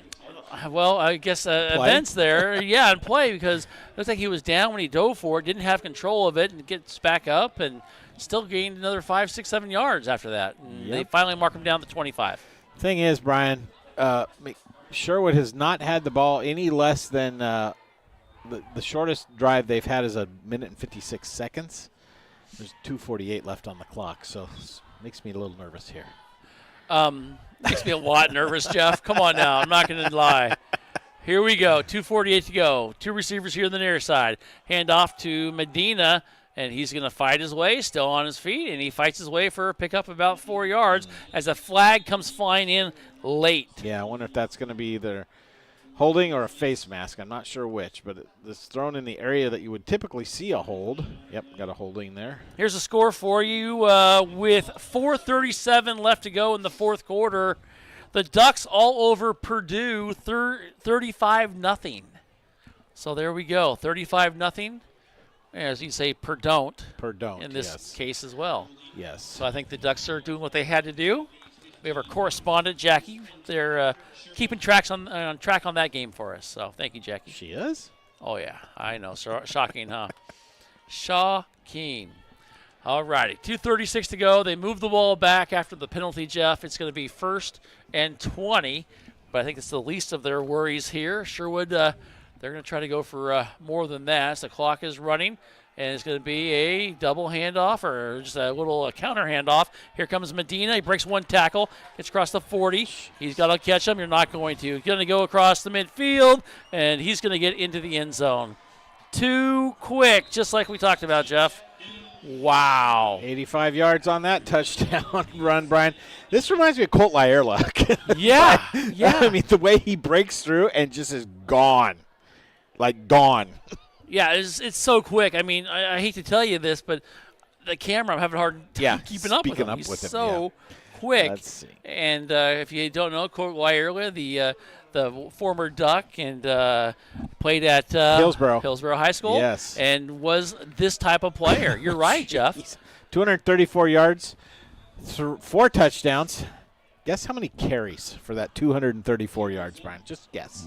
How about 7? How about 6? Oh, I thought I had 39-yard average. Wow. That's impressive. Well, after the extra point, it is now 48-20. We'll keep it right here with 2:09 to go. Again, under a minute on the drive. 51 seconds. Yes. I even can do that you could math. do that math.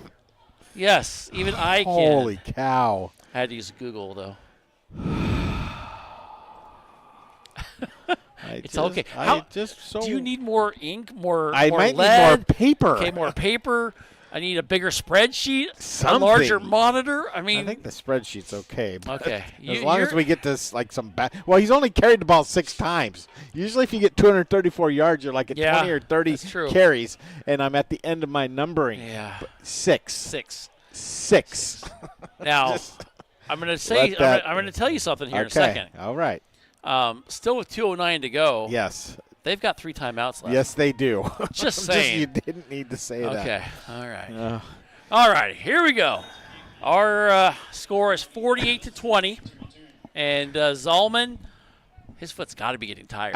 The leg has got to be. It needs to be in an ice bath at halftime. Here is the squib kick, and it's going to be hitting about the 24, picked up at the 15-yard line. And there's going to be Wilson. Goes across the 30, 35, 40. Stutter steps, spins his way down near midfield. Good return. A great return. You're going to mark him out. The 48-yard line? Yeah, that's a really good return, Brian. Yeah, we'll take that. We'll take the way that hard. And these Grizzlies are not giving up. No, Jeff. they're not. They're playing hard. I mean, you just saw them come down and score a minute ago. Yeah. They're trying to keep. I mean, really, you look at Sherwood, and they'll be like, "Oh man, we've given up a lot of yards." You take away the 2 turnovers, Brian. That's 14 points off the board. It's 20-34, much closer game. Yeah. And again, McMinnville almost 300 yards of offense in this first half. This is crazy. Sherwood is not going to be happy about it, I'm sure. Sherwood will be happy with 509 so far in the first half. Yeah. Here we go. Sullivan double pumps. He's going to hit, and he's hit hard. And he is hit back in the backfield and coming up with the ball, but they're going to say he was down. Wow. I sure hope so, because he took it was Walter Dam with the hit, the sack, and almost the turnover, but he is marked down at the 39-yard line. One of the biggest hits I remember Kane taking so far this year. He was just rocked. Whew, glad he held on to the ball because, he's back in that passing formation. It looked like he might have been getting ready to throw it, and good job to keep possession of the ball, 2nd and 19. Here we are. It's not going to stop him from handing it off here. And just going forward has got to be Donahue, right? And Donahue gets it across to the 45, pick up a 6 there.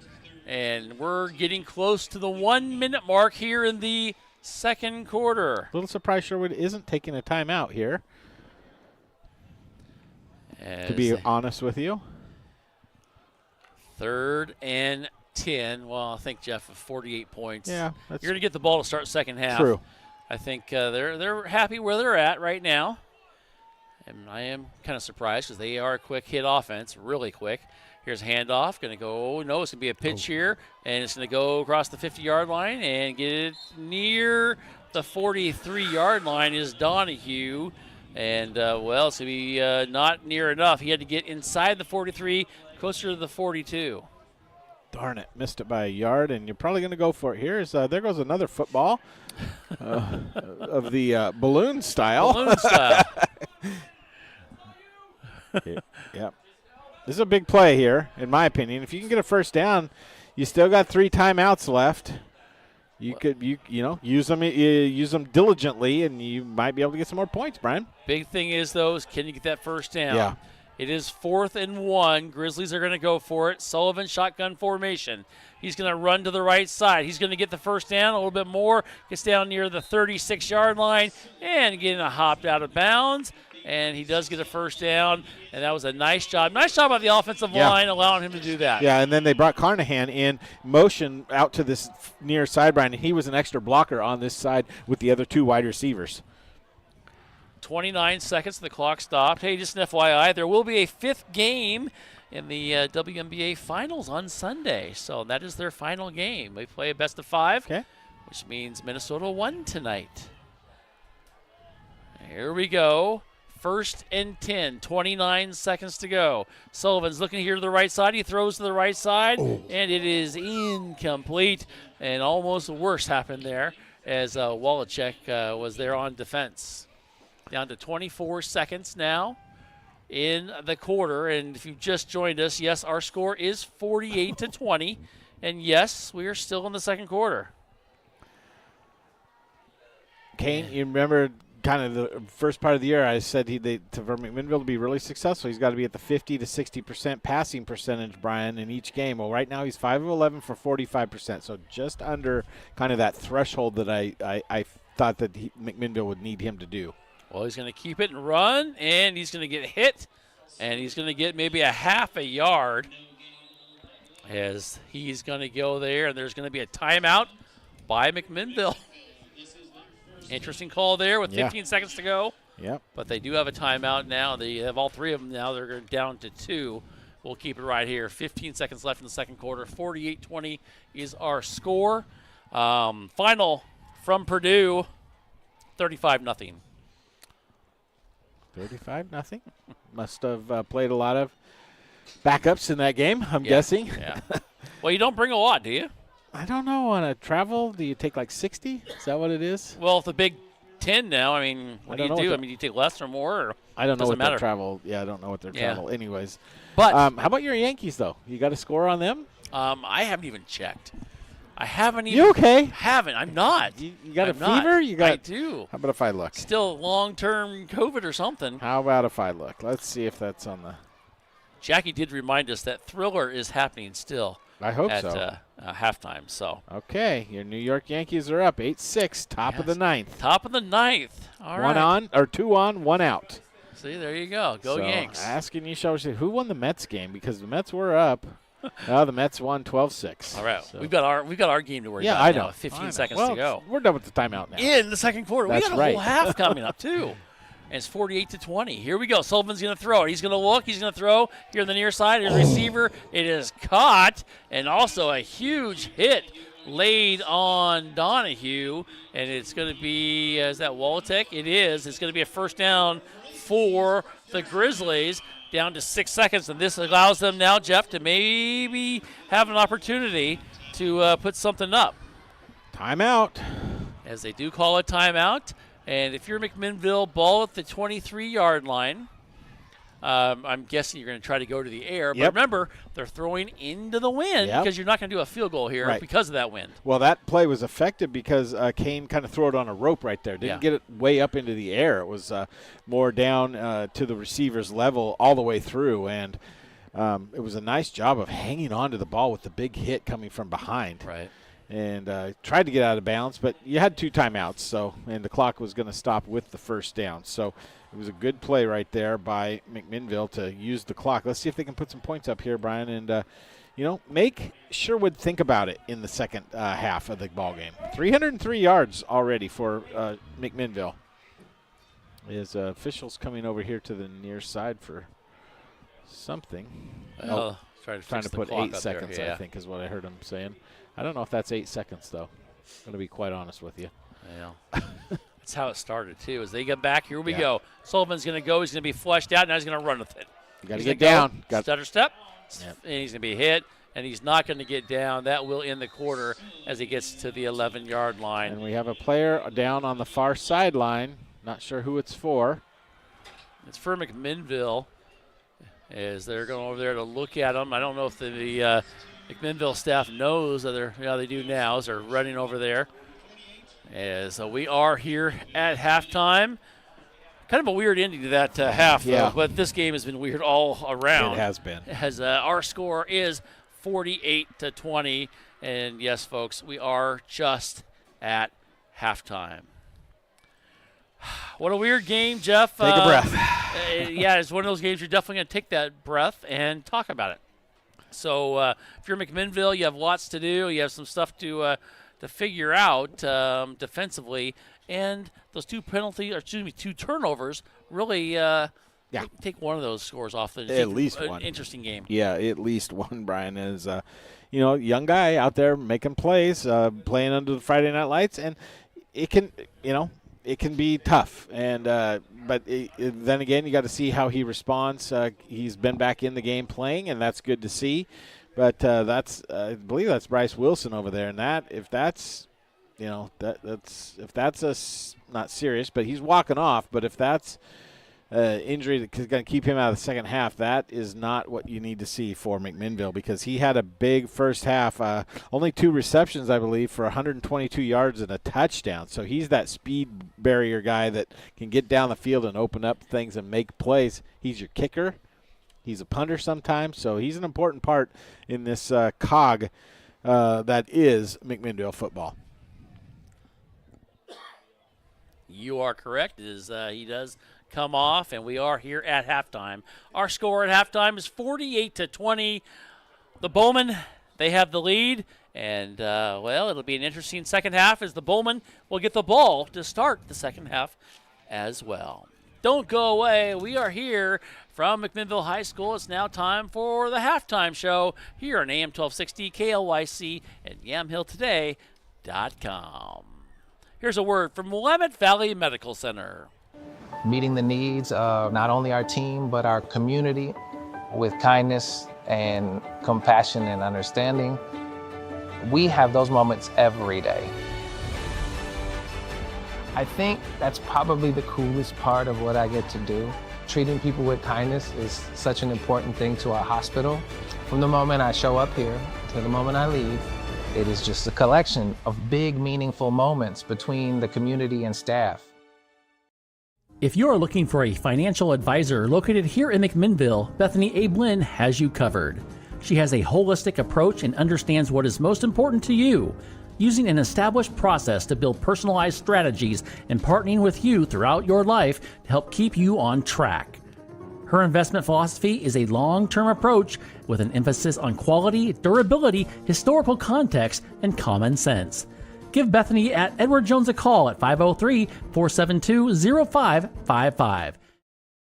Transitions in life. Sometimes it's difficult. When a loved one leaves us, Macy & Son is there for you, a trusted friend for 5 generations in Yamhill County. At that time, you have lots of questions and you need someone to walk with in every step of the way. Burial or cremation and a myriad of other options, let Macy & Son walk that journey with you. Macy & Son McMinnville. Give them a call, 503-472-6151. Are you looking to spend less and get more on your next vehicle? At Chuck Colvin Ford Nissan, they've got you covered. As McMinnville's premier Ford and Nissan dealership, they offer a wide selection of new and used cars, trucks, and SUVs, all in a stress-free, customer-first environment. Their motto, big enough to serve you, small enough to care, means you'll enjoy the convenience of a large dealership with the personal touch of a local business. Visit Chuck Colvin Ford Nissan at McMinnville today or call 503-376-9650. Chuck Colvin Ford Nissan. As we come back here to McMinnville High School, Workman Stadium, Brian Erickson, along with Jeff Ivy. Our score here at halftime is 48-20 as we get ready for the big thing going on here. Will be happening shortly. Jeff, a first half where the stats, I guess, tell the story, but a weird story it is. They do, Brian. Over 800 yards of offense between the two teams. And I tell you what, Sherwood has just taken advantage of every opportunity that they've had. They've only had 6 first downs because they've had some long runs. They're averaging 28 yards a carry, 22 yards per reception. So every time they throw the ball or run the ball, it's at least a first down, if not more. And McMinnville is hanging in there, 318 yards, but just not quite what Sherwood is doing. Sherwood has, as I mentioned, 509 yards total on 22 plays, 23 yards per play, 87 yards passing on 4 of 7. That's 57%. 22 yards of pass play, rushing, 15 carries, 422 yards on the ground, 28-yard average. 7 penalties for the Bowman, 75 yards, 1 turnover, an interception, no punts. And they've averaged starting the drive at their 34-yard line, and they've only had the ball 8 minutes. 48 points in 8 minutes. That's 6 points every minute, just in case you need to do the math, or 1 point every 10 seconds. Wow. 1 point. Just let that nestle. Nestle in. McMinnville 10 first downs, 318 total yards. That's a great game total for them. They've had 42 plays. 6 of 12 for Kane Sullivan, 164 yards. 27 yards of completion there for Kane tonight. Rushing, 30 carries for 154 yards. Normally you'd say over 5 yards a carry is a good job, but you look across the way and it's 28 yards a carry for Sherwood. So you put a little perspective. 5 penalties in that first half, which is above the season average for McMinnville for 35 yards. 2 fumbles, total turnovers. 2 punts for an average of 38.5 yards. 16 minutes of total time with the ball. We look at Sherwood's offensive numbers. Jackson Bell is 3 of 6, 48 yards, 1 touchdown, 1 interception. The backup quarterback, Wyatt Ferguson, came in on the halfback option play. Well, it wasn't really an option. It was a lateral back to him, and he threw it to a wide-open receiver, that being Wilson Medina down the sideline for 39 yards and a touchdown. So 2 different quarterbacks with the touchdown. Wilson Medina, 6 carries, 234 yards, 4 touchdowns, 39-yard average. That's not bad. Andrew Willetich tonight, 3 carries, 84 yards and a touchdown. Jackson Bell, the quarterback, has 3 carries for 54 yards. Macy Tingy has 2 carries for 45 yards. And there's been 4 different receivers with a reception. That would be Wyatt Ferguson with an 11-yard reception, 39-yard reception by Wilson Medina, a 7-yard reception by Caden Mikulak, and Andrew Willetich with a reception for 30 yards and a touchdown. So getting the ball out and around to different receivers here tonight is what Sherwood has wanted to do. On the McMinnville side of the ball, I mentioned Kane Sullivan, 6 of 12, 164 yards, 2 touchdowns, no interceptions, 50% completion percentage. Riley Donahue, 58 yards. He's about halfway to his average, Brian. He averages just over 100 yards per game on 10 carries tonight. He's done a good job. Bryce Wilson, 1 carry for 1 yard. Kane Sullivan, 12 carries, 75 yards on the ground. Elias Fanati has carried the ball 5 times for 8 yards, but 2 costly fumbles for that McMinnville defense, or offense, excuse me. Taylor Carnahan has 2 carries for 12 yards, and that's the only other running back with a carry. Riley Donahue, 1 reception for 12 yards. Bryce Wilson, 2 receptions for 122 with 1 touchdown. Caleb Long, 1 reception for 4 yards, and Wyatt Ackley, 2 receptions for 26 yards and a touchdown tonight. So McMinnville, in any other game, 300 yards in a half is a great half, but when you compare it to what Sherwood did with over 500 yards in that first half, you're kind of like, eh. But McMinnville has kind of had those self-inflicted wounds, but they've done a good. They've battled, and they're only down 4 touchdowns. Could be a lot worse, Brian, because let's be honest, Sherwood is just moving at will right now up and down the field, and the score could be a lot worse if McMinnville hadn't played some good offense here in this first half. Yeah, and I think a lot of people thought this is what would happen. Mm-hmm. This is what would happen for Sherwood offensively. Yeah. Defensively, I think a different story. It is a different story. And, we knew Sherwood was going to be powerful on offense, but I've seen some cracks on their defense, quite honestly. And McMinnville's exploited them at times and gotten some big plays. Case in point, first play of the game, 54-yard pass down to Bryce Wilson. Now McMinnville didn't score on that drive, but it kind of set the tone that, hey, we're coming to play. We're coming to get some big plays tonight in the ballgame, and they just haven't had enough of them. Right. And there's still a whole second half. Now I think the question is how the depth of both teams. Sherwood, they have some depth. Did they bring a lot of depth? I don't think so. They didn't bring a ton of players, it didn't look like to me. No, they didn't. So we'll see what happens. We'll see how the Grizzlies come back to and how they end up making it work for them. Yeah. And can they stop Sherwood in that first possession? Because, Jeff, that's going to be a huge first possession, I think. It is. It's going to set the tone, I think, for the second half. Yeah. Because you can stop them, get going, then you make it a little more interesting. That's right. Put a little fear into them, Brian. Yeah, and they've had that fear. It's been they've had some thriller games throughout the yes, the year, but they have lost some big games against some good teams. Yes. This is a team they didn't expect to be even close. No. And this first possession it'll tell us a lot. Yeah. It will tell us a lot. All righty. There you go. There is a thriller also taking place here as on the field. Great performance, and it's great to see all the kids and parents. Always fun. It's my favorite night of the year here at the home football field for McMinnville. That song never gets old, does it? Oh, yeah. Here they go, walking off. Fun to see them as we are here at the halftime show. Our score is still 48-20. Didn't change any, unfortunately, during that. Thankfully. Yeah. Well, one way or another, it would have been interesting, wouldn't it? All righty. Don't go away. We've got more coming up here at the halftime show.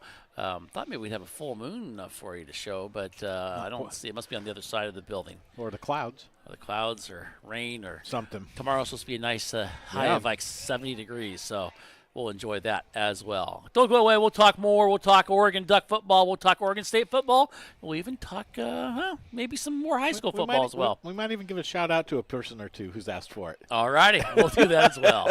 We're here at halftime. Our score, Sherwood 48, McMinnville 20. You're listening here on AM 1260 KLYC and also watching on YamhillToday.com. We'll be back right after this. Hello everyone, I'm Jacob Fairbank. I'm our offensive lineman for McMinnville Grizzlies. When I shop for Costco items, there's only one store for me. It's at Big Box Returns. I shop there and so should you. Hey, Big Box Returns is open every Saturday and Sunday, 9 to 5. We are located right across the street from the Yamhill County Fairgrounds. Come on down and see us.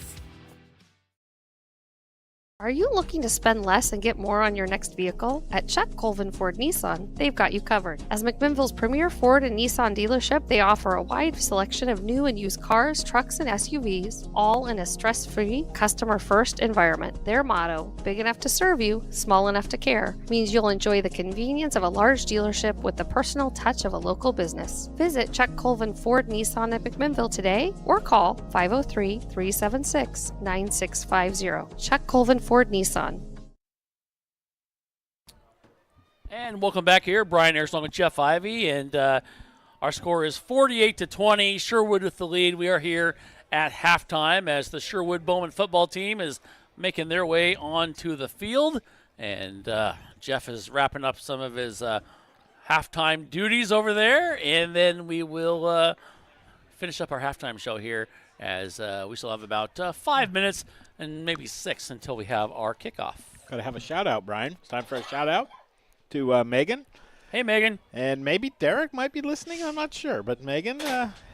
Mainly Megan. Yeah, I'm excited to see you tomorrow. She's going to come down and go to the Beaver game with us. So nice. Tacos on the menu tomorrow.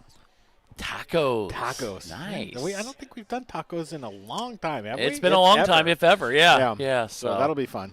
It will be fun. Yeah. Yep, that's good times. So weather's supposed to be nice. And we'll take it. No traffic, no duck traffic. You know what I mean? No double game traffic. No double game traffic. So it should be easy in and out. I do get caught up in the Western Oregon traffic once in a while too. I do actually, not often, but once in a while. I don't know if they're at home or not. Because you're coming down 99. But But Ducks with another big win tonight, so that's good. As McMinnville starting to come out onto the field, it'll be interesting to see if Mr. Wilson is jaunting out onto the field. I don't see him yet, but that doesn't mean he's not going to come out of the locker room near the end, but we sure hope that he's okay because he is an integral part of this team, as we've seen tonight. 122 yards on 2 receptions in the first half, so I'd like to see him come trotting out here soon. But both teams out there doing their halftime warm-up. And the band, you can hear them down below us trying to get the crowd involved. And McMinnville's coming out with some energy. I like to see that at the halftime as a lot of these players, this is their last half on this home field, Brian, as it's senior night here. And, of course, they announced all the seniors at the start of the game. So, we're doing good here. And let's see how McMinnville comes out. I do not see Bryce coming out of the locker room yet. Kane Sullivan right down in front of us, getting warmed up, but I don't see, or is this him right down here below us on the left side here? Nope, that's not him. So we hope that nothing serious with Bryce Wilson tonight here, Brian, as that would be a big loss going into the last 2 games of the ballgame. But, if McMinnville can play like this in the last 2 games, they've got shots in both those games because they're going up against a very good Sherwood team and have put up 20 points. Yeah, with those self-inflicted wounds of the fumbles. And those are ones you can hopefully fix and get rid of, and hopefully that is exactly what they can do. Here's an update for you from a score that I have to pass along, and Jackie will be happy. Springfield tied Eagle Point 21-21. Okay. End of the third quarter. Now, I believe last week you said your nephews had some touchdowns? Yeah, I was just going to say he had a good game. Didn't get to see him, unfortunately, on Friday night. Of course, he ran and scored 3 touchdowns, one being a kickoff return. Awesome. And they came up with a huge victory last week, too. Yeah, was that their first of the year, second? It was their first, yeah. So they're playing tough tonight. Yes. Isn't it amazing how you can win a game and you can just kind of get that inspiration going of confidence and all that? Yeah, it's huge, isn't it? Yeah, let's see if McMinnville can come out of here with a little confidence out of the second half to start the second half. They are going to be kicking off, but let's see what type of things that they can do here to slow down this juggernaut of the first half that was Sherwood. Well, as we get ready for the kickoff, just a couple scores for you to pass along. Wilhelmina last night losing to Blanchette 28-0. Sheridan all over Falls City 70-36 in non-league action. Waldport defeating Toledo in the other game over there. So there you go. Some fun scores there, especially when Sherwood wins. It's always a fun score. All right, those are our score updates for here at halftime. In West Salem, South Salem score? Nope. I don't. Okay, I was going to say, or you just don't want to say. I may have a way. I may have a way. Let's see. We're going to go to like one of our 2 sources anymore, right? Because there's not many out there that allow free access to the Dayton beat Pleasant. No, that's volleyball. Excuse me. Just say 3-1. Yeah, that would be. Dayton beat Dayton won in volleyball tonight. Everybody. I will have a South score for you. Excuse me, they lost. Seconds. Pleasant Hill. They lost to Pleasant Hill. Sorry, my bad. 3-1. Let's see. Come on. It's okay. You got this, Jeff. I'm looking. I got 13 seconds, and I can tell you the South score. Okay. Okay. Why isn't 13 seconds? Oh, it's just stuff. Okay. I go to moratorium on the score. I got to be 30 seconds behind. Oh, okay. Score. Yeah, okay. Not really, but there's other things involved there. As South Salem trailing to West Salem 21-7. Okay. But let's see. I'm trying to see. It's in the 43 seconds to go in the third quarter. And it's a close one, though. I think South has the ball. So okay. There you go. Look at that. Cascade, number 1 Cascade over Philomath, 32-12. That's the game of the week in the 4A level. I'm trying to see if I can find any other ones.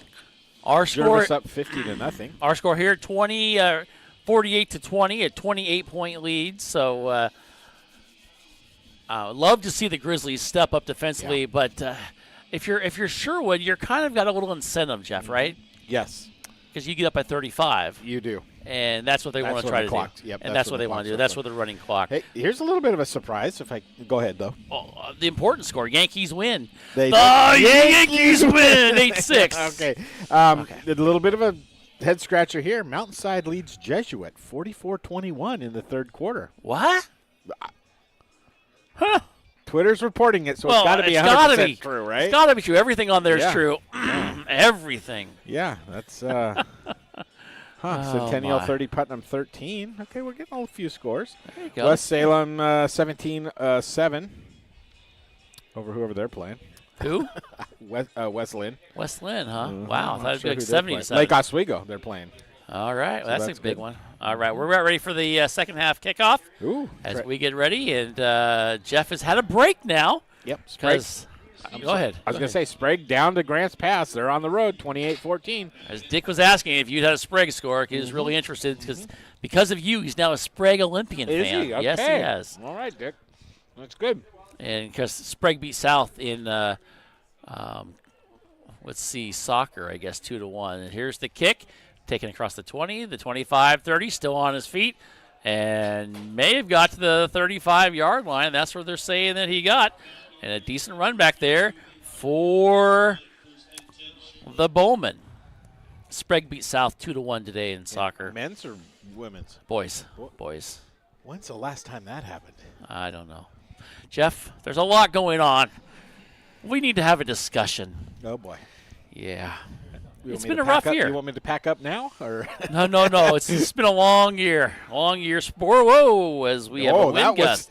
That was almost a costly wind gust, wasn't it? Oh, he got it back, though. Here we go. Back to action. They're going to throw it, and they're going to throw it quickly. They're going long. They have a receiver. He comes back for it, and it is caught. And he comes up, and he is talking to the defender. A good reception there by Wyatt Ferguson. And Ferguson got up, and he just started, saying something to Elias Fanati. And it is going to be a huge play. 33. And, Jeff, into the wind. Into the wind. That was had it been out in front of the wide receiver, it's probably a touchdown. But it wasn't. You could just literally see it go up and fall out of the sky almost. But it was great concentration by Wyatt Ferguson on the play, Brian. 33 yards on the pass play. Takes him to the 33-yard line. They're going to fake it. They're going to throw long. He's boy. beat his man. Wide open. Catches it. Touchdown. Wow. It's just a play there that I believe Murders just got bit on the pump and pump fake, and boom, wide open. Not a soul within 15 yards. Nope. Well, that was a quick 2 plays for a touchdown. Oh, man. How does that how does that play into the whole stats game? Well, I'm going to tell you here in a minute. I think that was Michael Brandt on the reception. I think you're right on that one. I'm just going to go 48. That looked like 48. Their numbers are not as easy as most other teams' numbers have been. Kick is good. 55-20. Well, pardon me. 11:09 left to go in the third quarter. We'll keep it right here as we've hit most of our spots already, but we're going to keep going. We'll do another spot at the next break. Next break will be a 1-minute break. Our score, Jeff, 55-20. Too easy, and that is not what the Grizzlies wanted to have happen in the first possession. No, it was not, Brian. I think we're into running clock time territory here once the next kickoff starts. And that's too bad for McMinnville because that's really going to shorten the game here in the second half and limit the opportunities that they're going to have to for any kind of comeback in this game. Right.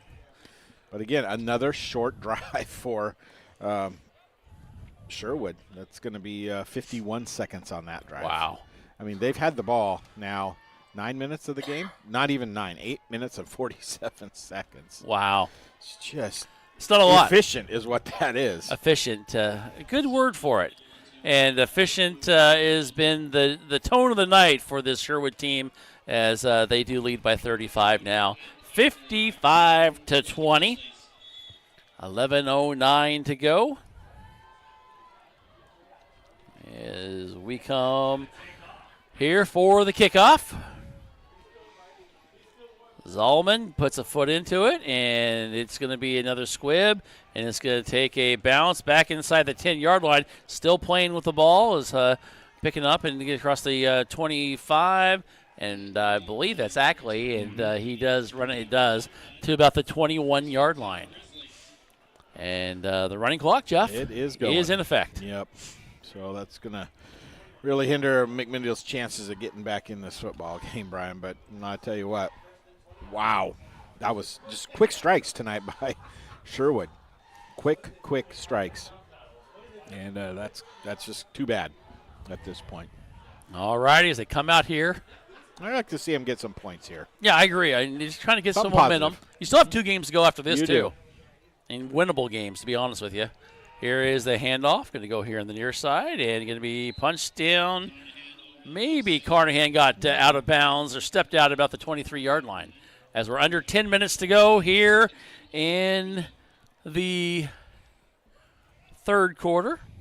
It's interesting to me that the official did this with his hands, put him up like he's going to stop the clock when they were in running clock. Well, it's habit, I'm sure. I'm sure. As they come up here now, as we're down to 9:37. And Sullivan, shotgun formation. Donahue in the backfield, and in motion is Long, and they're going to throw it and rolling to the right side, looking. They throw the far side and incomplete, intended for Long. And Jeff, I don't see Wilson out on the field there. That's a little. Oh, you know what? He's right down here in front of us in the sweaty, in the hoodie. There he is. There he is. Only reason I know is the pink tape on his calves. That's a good call. Yep, Look at you, him. Mr. Perceptive. Mm-hmm. For once. I didn't say that. I know. I was self-deprecating right you there. You are. Look at you. Way to go. We're down to 8:50 to go, folks. It's a running clock. Watch out. You never know what's going to happen. Jeff's self-deprecating, and who knows? Okay. Thank you. Here we go as they go up to the air and they throw it, and it is going to be incomplete. Pass right down here is Austin. Sorry, Jeff. I'm just not sure everybody needed to hear what I just did. You sounded like a Muppet there. Yes, I did. I just had to laugh. Sorry. And then afterwards, when I had to blow my nose, I'm just, it's the wind is coming like right in the window at me, and it's causing my nose to leak. My throat is like, oh man, it's okay. It just sounded like phenomena. Here we go. Here is the punt. After all that. It's going to be taken, and it's going to be bobbled at about the 43-yard line. Go around the right side. Going to get inside the 30-yard line. One guy to beat. He's going to score. No flags down. Wallatick. Too easy. He had it, bobbled it, ran it in, gets it, and we have not seen 60 up on the scoreboard in a long time, Jeff. And we're going to hit it. We got it. 61 right now. Yeah. Well, you know what, though? This helps McMinnville's time of possession. And it doesn't go against their offensive stats. I'm just saying because that another 70 yards, 57 yards would put them up over 600 yards of offense. I'm trying to look at the bright sides. That and $6 will buy me a cup of coffee. Yeah, if you're lucky. Yeah. Here Depends comes on if you do the double or triple espresso. Yeah, exactly. Zollman, he kicks it, and the kick is good. he's got the sorest foot on the field, I think, here tonight as he puts it up, and he has been kicking here a lot. Our score now is 62-20 with 6:54 left to go in the third quarter. Don't go away. You're listening to us here on AM 1260 and YamHillToday.com. Andrew Physical Therapy, Orthopedic and Sports Rehab wants to see you make a full and quick recovery so that you can get back into life and the things that you like to do. Their friendly staff will listen and encourage and guide you through each step of the rehabilitation process, from low back pain to post-surgical rehabilitation after a shoulder surgery or knee replacement. They are here to help. Andrew Physical Therapy, Orthopedic and Sports Rehab. Give them a call at 503-435-1900. McMinnville Les Schwab is a proud sponsor of Grizzly football on Yamhill today. When you shop at Les Schwab, they promise you the best tire value. This means you get free peace of mind protection and free lifetime tire and mileage care included in your purchase. McMinnville Les Schwab. They want to be the neighbor down the street you know and trust. We thank McMinnville Les Schwab for their support of McMinnville Grizzly football. As we come back here, the little squib kick is taken and returned to about the 32-33 line. And kind of funky the way they did that.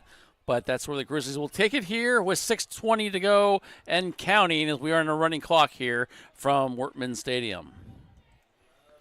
Well, you can start looking ahead to next week, Brian. McMinnville goes on the road for their final 2 games, and they're going to be what I would deem winnable games for sure if they play you know, up to their potential, McMinnville's potential.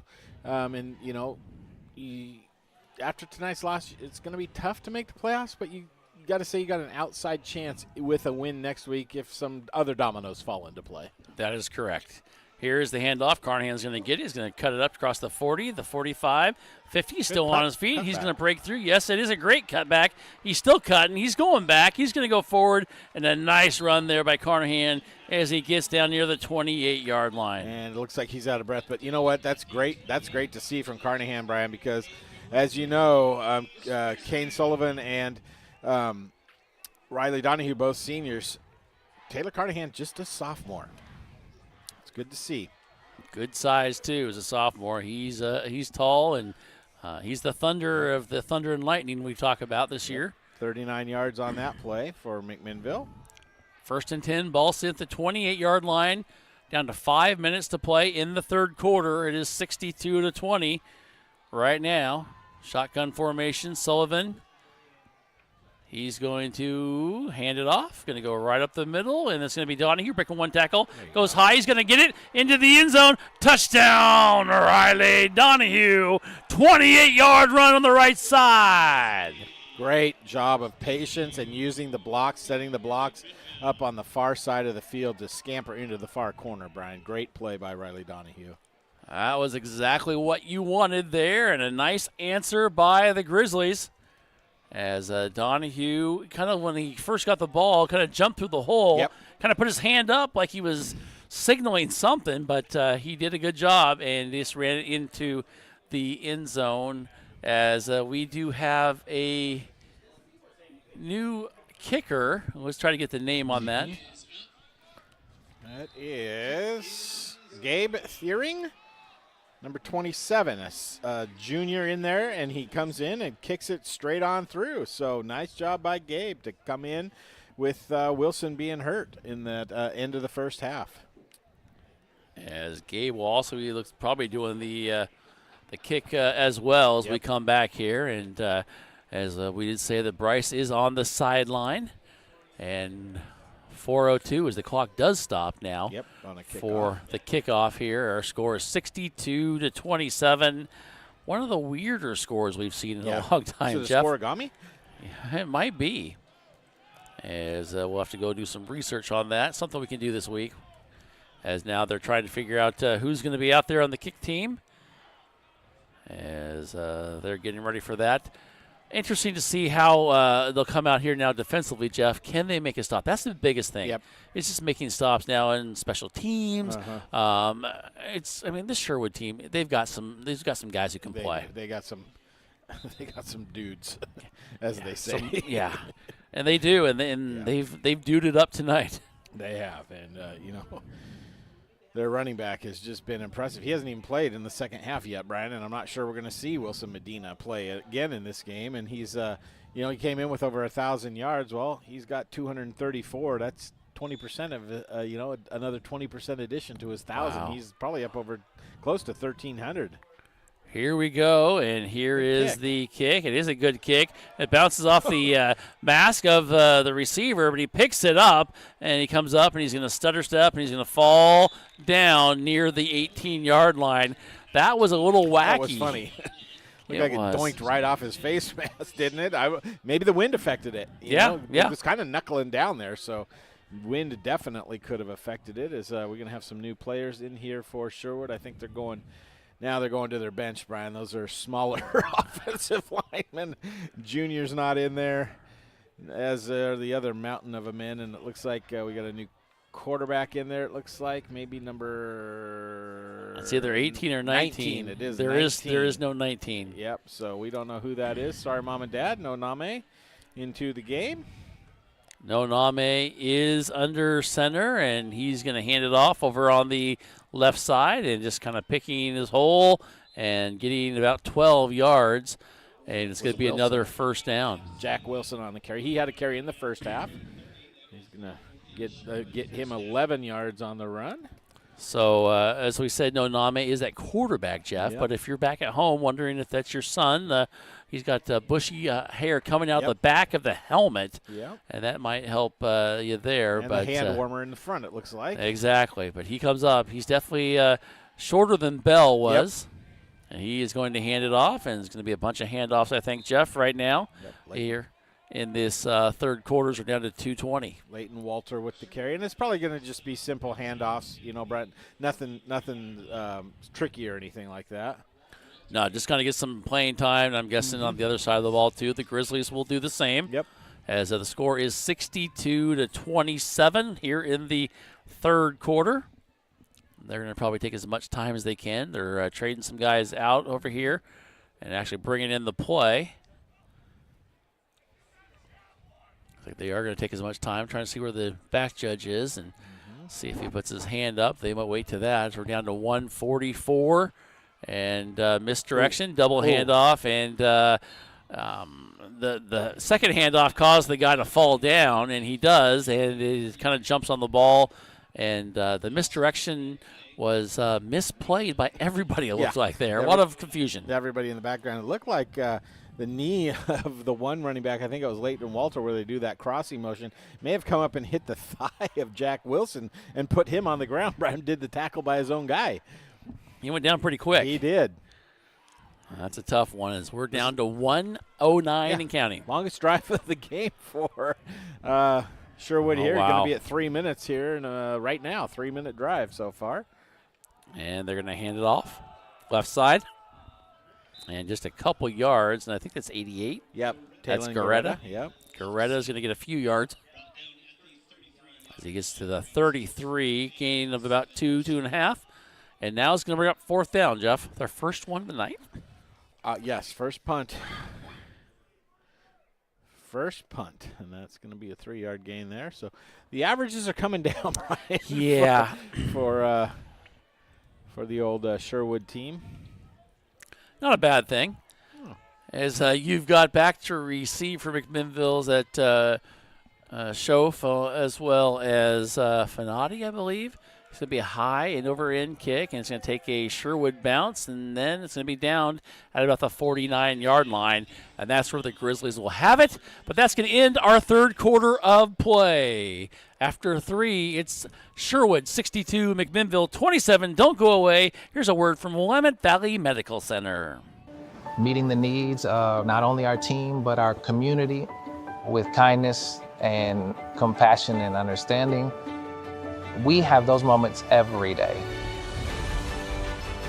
I think that's probably the coolest part of what I get to do.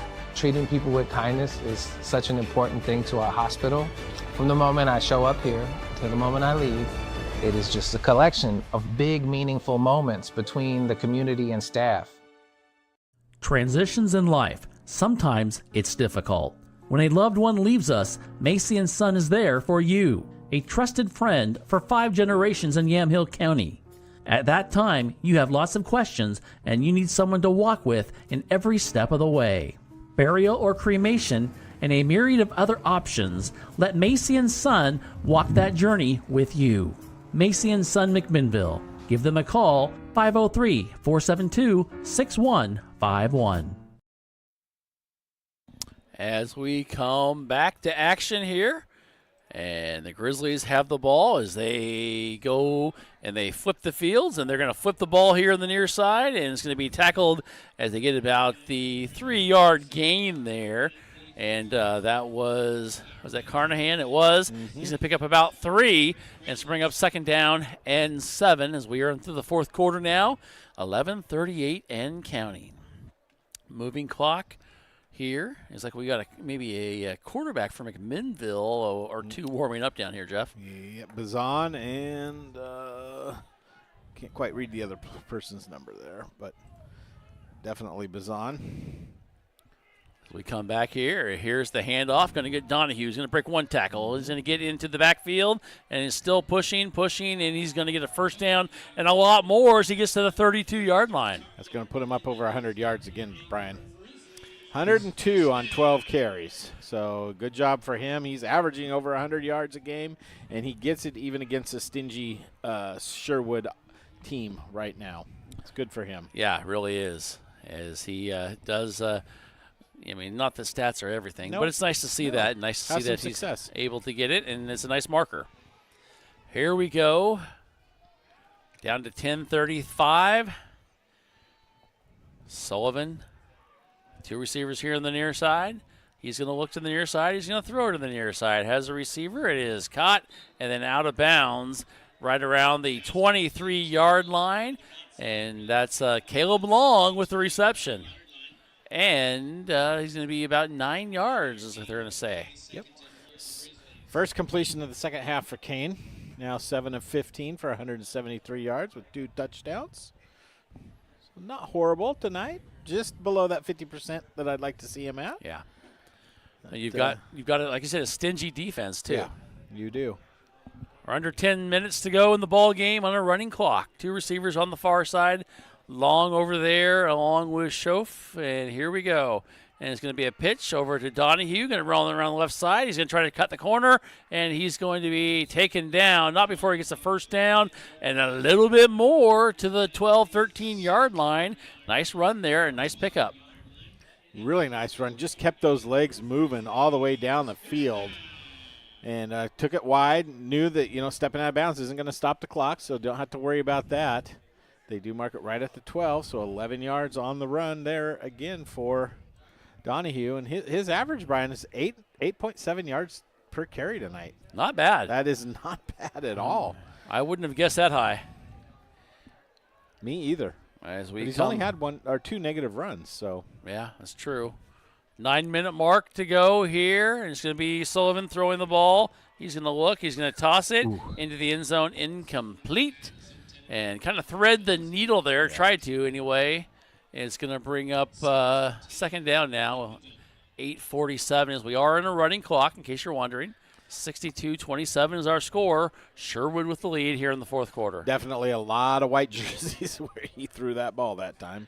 Just a reminder, you're listening to us here on AM 1260, KLYC in McMinnville, and also watching us here on YamhillToday.com. Sullivan looking over to the left. Here we go. He's going to pitch it here, and Carnahan just kind of stutter stepped, stopped on the dime, came back. Going to take a hit or 2, and he's going to fight forward. Carnahan with a nice run, Jeff. Gets inside the 5, maybe the 4-yard line. Yeah, I'm going to give him the 4 on that. 64 yards on 6 carries for him tonight, Brian. That's doing great. Well, they put it almost at the 4, so I'm going to give him the 4. All right, we'll take it. There's no half-yard lines. There's not. There is not. No matter what everyone says on Saturday. Yeah, or Sunday. And sometimes Friday night. Yeah. And Thursday. And Monday. And Tuesday if you're Troy when they play a game. Oh, man. Here we go. Sullivan, he's going to hand it off. Riley up the middle into the end zone. Touchdown, Grizzlies. Donahue with the run right up the gut. And that's exactly what you wanted to have happen. A little too late, but still finish off strong. That's how you always want to finish, Brian. That's his second touchdown of the night. So reward the big fella for the night. 117 yards on 14 carries. As we bring on the kicker. Yeah, this is his second extra point attempt. He's perfect. He is. No jinx. I don't want to jinx him, but here's the snap. The kick is up. That's beautiful. And Theory's kick is good. All righty, that's what we like to see. With 6:46 to go in the ball game, our score is 62-34. Sherwood with the lead. We'll be back after this timeout. Hello everyone, I'm Jacob Fairbank. I'm our offensive lineman for McMinnville Grizzlies. When I shop for Costco items, there's only one store for me. It's at Big Box Returns. I shop there, and so should you. Hey, Big Box Returns is open every Saturday and Sunday, 9 to 5. We are located right across the street from the Yamhill County Fairgrounds. Come on down and see us. If you are looking for a financial advisor located here in McMinnville, Bethany A. Blinn has you covered. She has a holistic approach and understands what is most important to you, using an established process to build personalized strategies and partnering with you throughout your life to help keep you on track. Her investment philosophy is a long-term approach with an emphasis on quality, durability, historical context, and common sense. Give Bethany at Edward Jones a call at 503-472-0555. All righty, welcome back here. McMinnville High School, fourth quarter, 6:46 left to go. The Grizzlies, they scored and make it 62-34, I should say. And, Jeff, if you would have asked me if we'd have 96 points of scoring tonight, I would have laughed. I would have laughed too, Brian. I didn't figure there would be any way to get that many points. Here comes Thering. It is kicked, and it is going to be taken at about the 16-yard line. Going around the right side and still on his feet, and ball's on the turf. And let's see, they're fighting for it and still fighting for it. There is a pile. No one's saying anything yet, so like it still will be Sherwood ball. And it is as they come up with it. That would have been a big recovery there. But here come the Grizzlies trailing 62-34 with 6:10 left to go in this ball game. Just a reminder, we'll be on the air next week, 6:45, here on AM 1260 KLYC and YamhillToday.com. You can catch us. We'll be on the road at Century. Bring you all the action. 6:45, 7 o'clock kickoff. It's a nice stadium that we're going to be going to next week. Yeah, too, Hare Field. Hare Field. Historic Hare Field. Is that what you would call it? Yeah, sure. Happy Hare Field too. And here is a run, and just going to be a good stop there. Short gain. Run going to be Malachi McClellan, who's going to get the credit there. And after that, Jeff, 2 weeks we'll be also on the road. We'll finish the last 2 games on the road at North Salem High School. Yep. We haven't done a game there in a while. Have not done a game in a while. They got a nice big press box. Yeah, it a lot is of beautiful. Space. It'll be fun. Covered seating for the home team. They got turf not too 5, 6, 7 years ago. Finally, maybe less than that. Yeah, maybe less than that. Yeah, they got a nice field downtown Salem there. They do. As they come back to action here at 5-minute mark. Here's going to be the handoff and the tackle in the backfield. And getting the ball was Hager. Hager went nowhere and thrown backwards. And for a loss back almost to the 41. Going to bring up 3rd down and 13. We got another quarterback in there, Jeff, number 29. I think this is the JV guys. Yeah, and they aren't on the roster here. Yeah, unfortunately. Sorry, Mom and Dad. We do try. If you're watching or listening, we really do try. We want to give these kids credit because they work hard too. But sometimes those ADs just don't know who's going to play once you get down to this part of the season. There is the handoff there to Noname number 32. Is the only way we can credit him, I guess, Jeff, is he goes and he gets to the 43-yard line. Noname number 2 is at quarterback. He's number 29, and he's not on there as well. And I think there's also a no nominee number 4, but he's a lineman. So we'll just keep it at number 3. How's that? Down to 350 and counting. Here is the handoff, right up the gut, and going to be a short gain of a couple yards inside the 41-yard line. And just those quick hitters inside there. And we'll just do that and give him, 2 yards on the play? Also want to let you know that we will have Oregon State football tomorrow here on AM 1260 KLYC, as the Beavers will take on the Running Rebels of UNLV. And that'll be 7 o'clock kickoff tomorrow night and a 5 o'clock pregame show on AM 1260 KLYC. Oops. Here we go, a little misdirection. McClellan ends up with the ball, and McClellan pays the price, and that in the backfield was Bradley Thompson making a huge tackle for a loss back to the original line of scrimmage, the 43. You can kind of see these JV players, they think about the game. You know what I mean? They're thinking, I got to go here. Well, by the time he thought, defensive player was in his back and putting him on the ground. So, it's reps. It's reps at this. Yeah. You got to, and the JV guys aren't getting reps at the varsity level, and so they got to think about it. But nice play there on defense by Thompson. 3rd and 10 now with 2:20 to go in the ball game. Here's a handoff, and just kind of going. The first back is no nominee number 2, I believe, and he pulls and powers his way to the 38-yard line. So a pretty good pickup there for about 5. And it's going to bring up 4th down as we hit the 2-minute mark to go in this ball game. Once again, score is Sherwood 62, McMinnville 34. Obviously going to go for it here, and what a tale of two halves, Brian. Remember how many pages of paper I went through? Yeah. I'm not even a 2/3 of a page on this second half. Barely a half a page. Yeah. Wow. Isn't that crazy? That is wild. A running clock will do that to you, and a big score game will get that to you also. They're going to throw. They're going to throw to the far side. Going to be a first down. He gets inside the 30, down to the 28-yard line. And that was a nicely run play there. I mean, the Grizzlies kind of thought they're just going to run the ball, Jeff, at 4th and 5 maybe, and just kind of run it off and maybe just give the ball over to them. Yeah. However, they throw a pass just to the in the flat there, and the pass was maybe a half yard, over the line. Yeah. But the run got them the first down. Yeah, well, 21 yards on the play, Brian. So that was effective. Yes, it was. As we come back here now, 1st and 10, and it looks like they're just going to kneel on it, and they do, and they'll have one more kneel to end the ball game. So we're at 51 seconds. Final score is going to be 62-34. Wow. This is not the game we expected. No. We always say that. It seems like, doesn't it? Yes, totally. They are going to have one more kneel down, but that final is coming up here just shortly. We'll take one break in our post-game show, take a 2-minute break.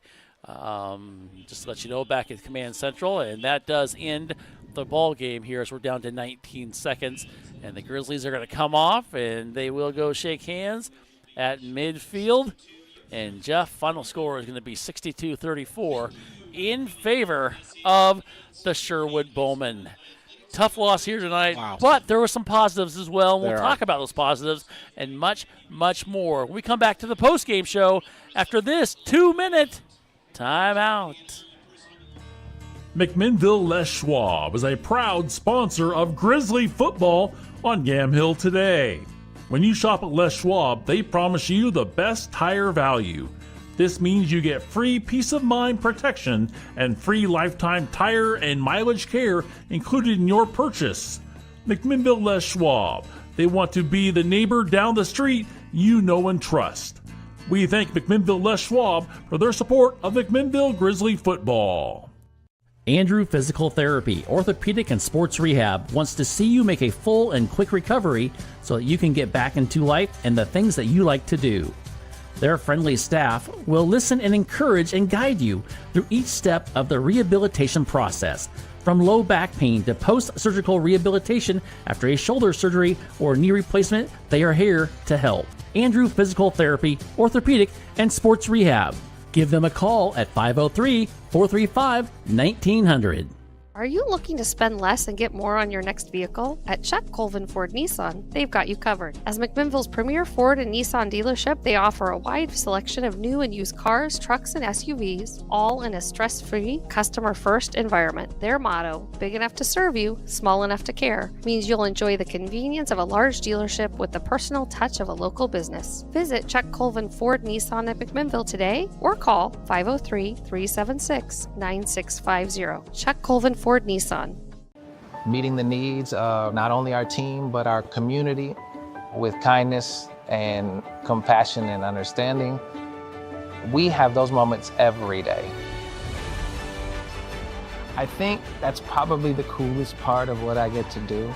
Treating people with kindness is such an important thing to our hospital. From the moment I show up here to the moment I leave, it is just a collection of big, meaningful moments between the community and staff. And that was a message from Willamette Valley Medical Center. Welcome back here to the postgame show. Final score, Sherwood 62, McMinnville 34. Jeff, your thoughts on this ball game here tonight? Well, Brian, we knew it was going to be a tough game coming into it tonight, but I give McMinnville a good job, yeoman's job there. They got over 430 yards of total offense against the Sherwood team. The problem is Sherwood had over 620 yards of offense in the game. So, and the 2 turnovers, the costly fumbles that resulted in 14 points for Sherwood. But at times it was just too easy for Sherwood. There were Medina out there. He averaged almost 30 yards a carry tonight, I think it was, Brian. Let me just double check. He didn't play in the second half, so 39 yards per carry on 6 carries, 234 yards. Not to mention a touchdown reception of 39 yards. So every play he did tonight was an average of 39 yards. Wow. 5 touchdowns, 7 touches. Impressive. Do the math. Yeah, he was a man among boys out there tonight, Brian. But I give credit. I have Riley Donahue, 117 yards on 14 carries, 8.4 yards per carry. He had 2 touchdowns. That's a good game for him tonight, Brian, against a good defense. Kane Sullivan, 7 of 16, 173 yards, no picks, 2 touchdowns. Those are good numbers. He also ran the ball 75 times. 12 times for 75 yards. That's good. Taylor Carnahan, 6 carries, 64 yards. That's great, too. But there's just too much. And then Bryce Wilson had 2 receptions early on in the first half for 122 yards and a touchdown. And Wyatt Ackley had 2 receptions for 26 yards and a touchdown. Unfortunately, Bryce Wilson got hurt right at the end of the first half, the last play of the first half, and didn't come back in the second half. And, with the running clock, I'm not sure that that's going to make a difference. But you hope everything's going to be okay with him and he can come back next week against Century. But, there's some, big disparities here. Both teams ended up with 173 yards passing, but the difference rushing the ball, 265 yards for McMinnville, 449 yards for Sherwood on only 27 carries. They averaged 16.5 yards per carry tonight. Wow. And when you look at the plays, McMinnville averaged 8 yards a play tonight. Sherwood, though, double that, 16.8 yards per play. So up and down the field they went, and they were able to just control things from the get-go. And short drives, two-play drives, 3-play drives, 4-play drives, drives that lasted 50 seconds, 53 seconds. I mean, Sherwood was firing on all cylinders, but I thought McMinnville had some nice things to do tonight. Get rid of a couple of those turnovers, and maybe it's a different ball game, but you could see that there's a difference in talent in some of the skill positions for sure, and Sherwood just took advantage of that tonight, Brian. Yeah, they really did, and this is a good Sherwood team. Yeah. We talked about that. Their losses coming to Tualatin and West Lynn. Yeah. They're gonna possibly make some hay in the playoffs. And we'll see. We'll see what happens, of course. But you talked about next week.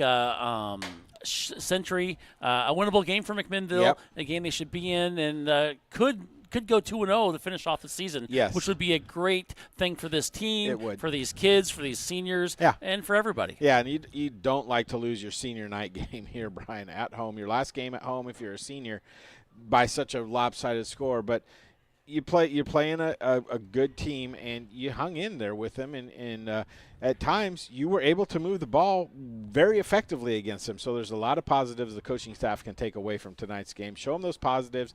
Don't show them those long runs. Yes, there were players out of position potentially, but there's just a couple studs on that Sherwood football team tonight, and it was fun to watch them, even at the expense of McMinnville. But McMinnville's got to put this one behind in the rearview mirror and move on to the next 2 weeks. And the next 2 weeks include Century next week at 6:45 and 7 o'clock kickoff. We'll have all the action here on yamhilltoday.com and AM 1260. And then the week after that, we'll be on the road again as we finish up at North Salem that same times and the same bat channels. Yes. AM 1260 and yamhilltoday.com. Yep. Final words, Jeff? Rearview mirror had some nice things. Good job, Donahue. Sullivan, a solid night tonight. Focus on no penalties no turnovers in the next couple of weeks, and you've got real chances to win both games. All righty. Should be fun. It will be fun. And it will be. We'll bring you all the action next week here on yamhilltoday.com and AM 1260 KLYC.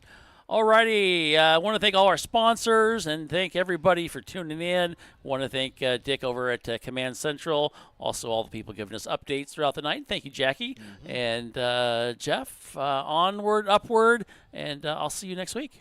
You'll see me tomorrow. I will. I'll see you here right after this as well. Yeah, you will. But, yes, tomorrow in Hillsboro. Next Friday in Hillsboro. Next Friday in Hillsboro against Century. Yes. All righty. For everybody, thank you so much. Final score from McMinnville High School. Last home game of the year, Sherwood 62, McMinnville 34.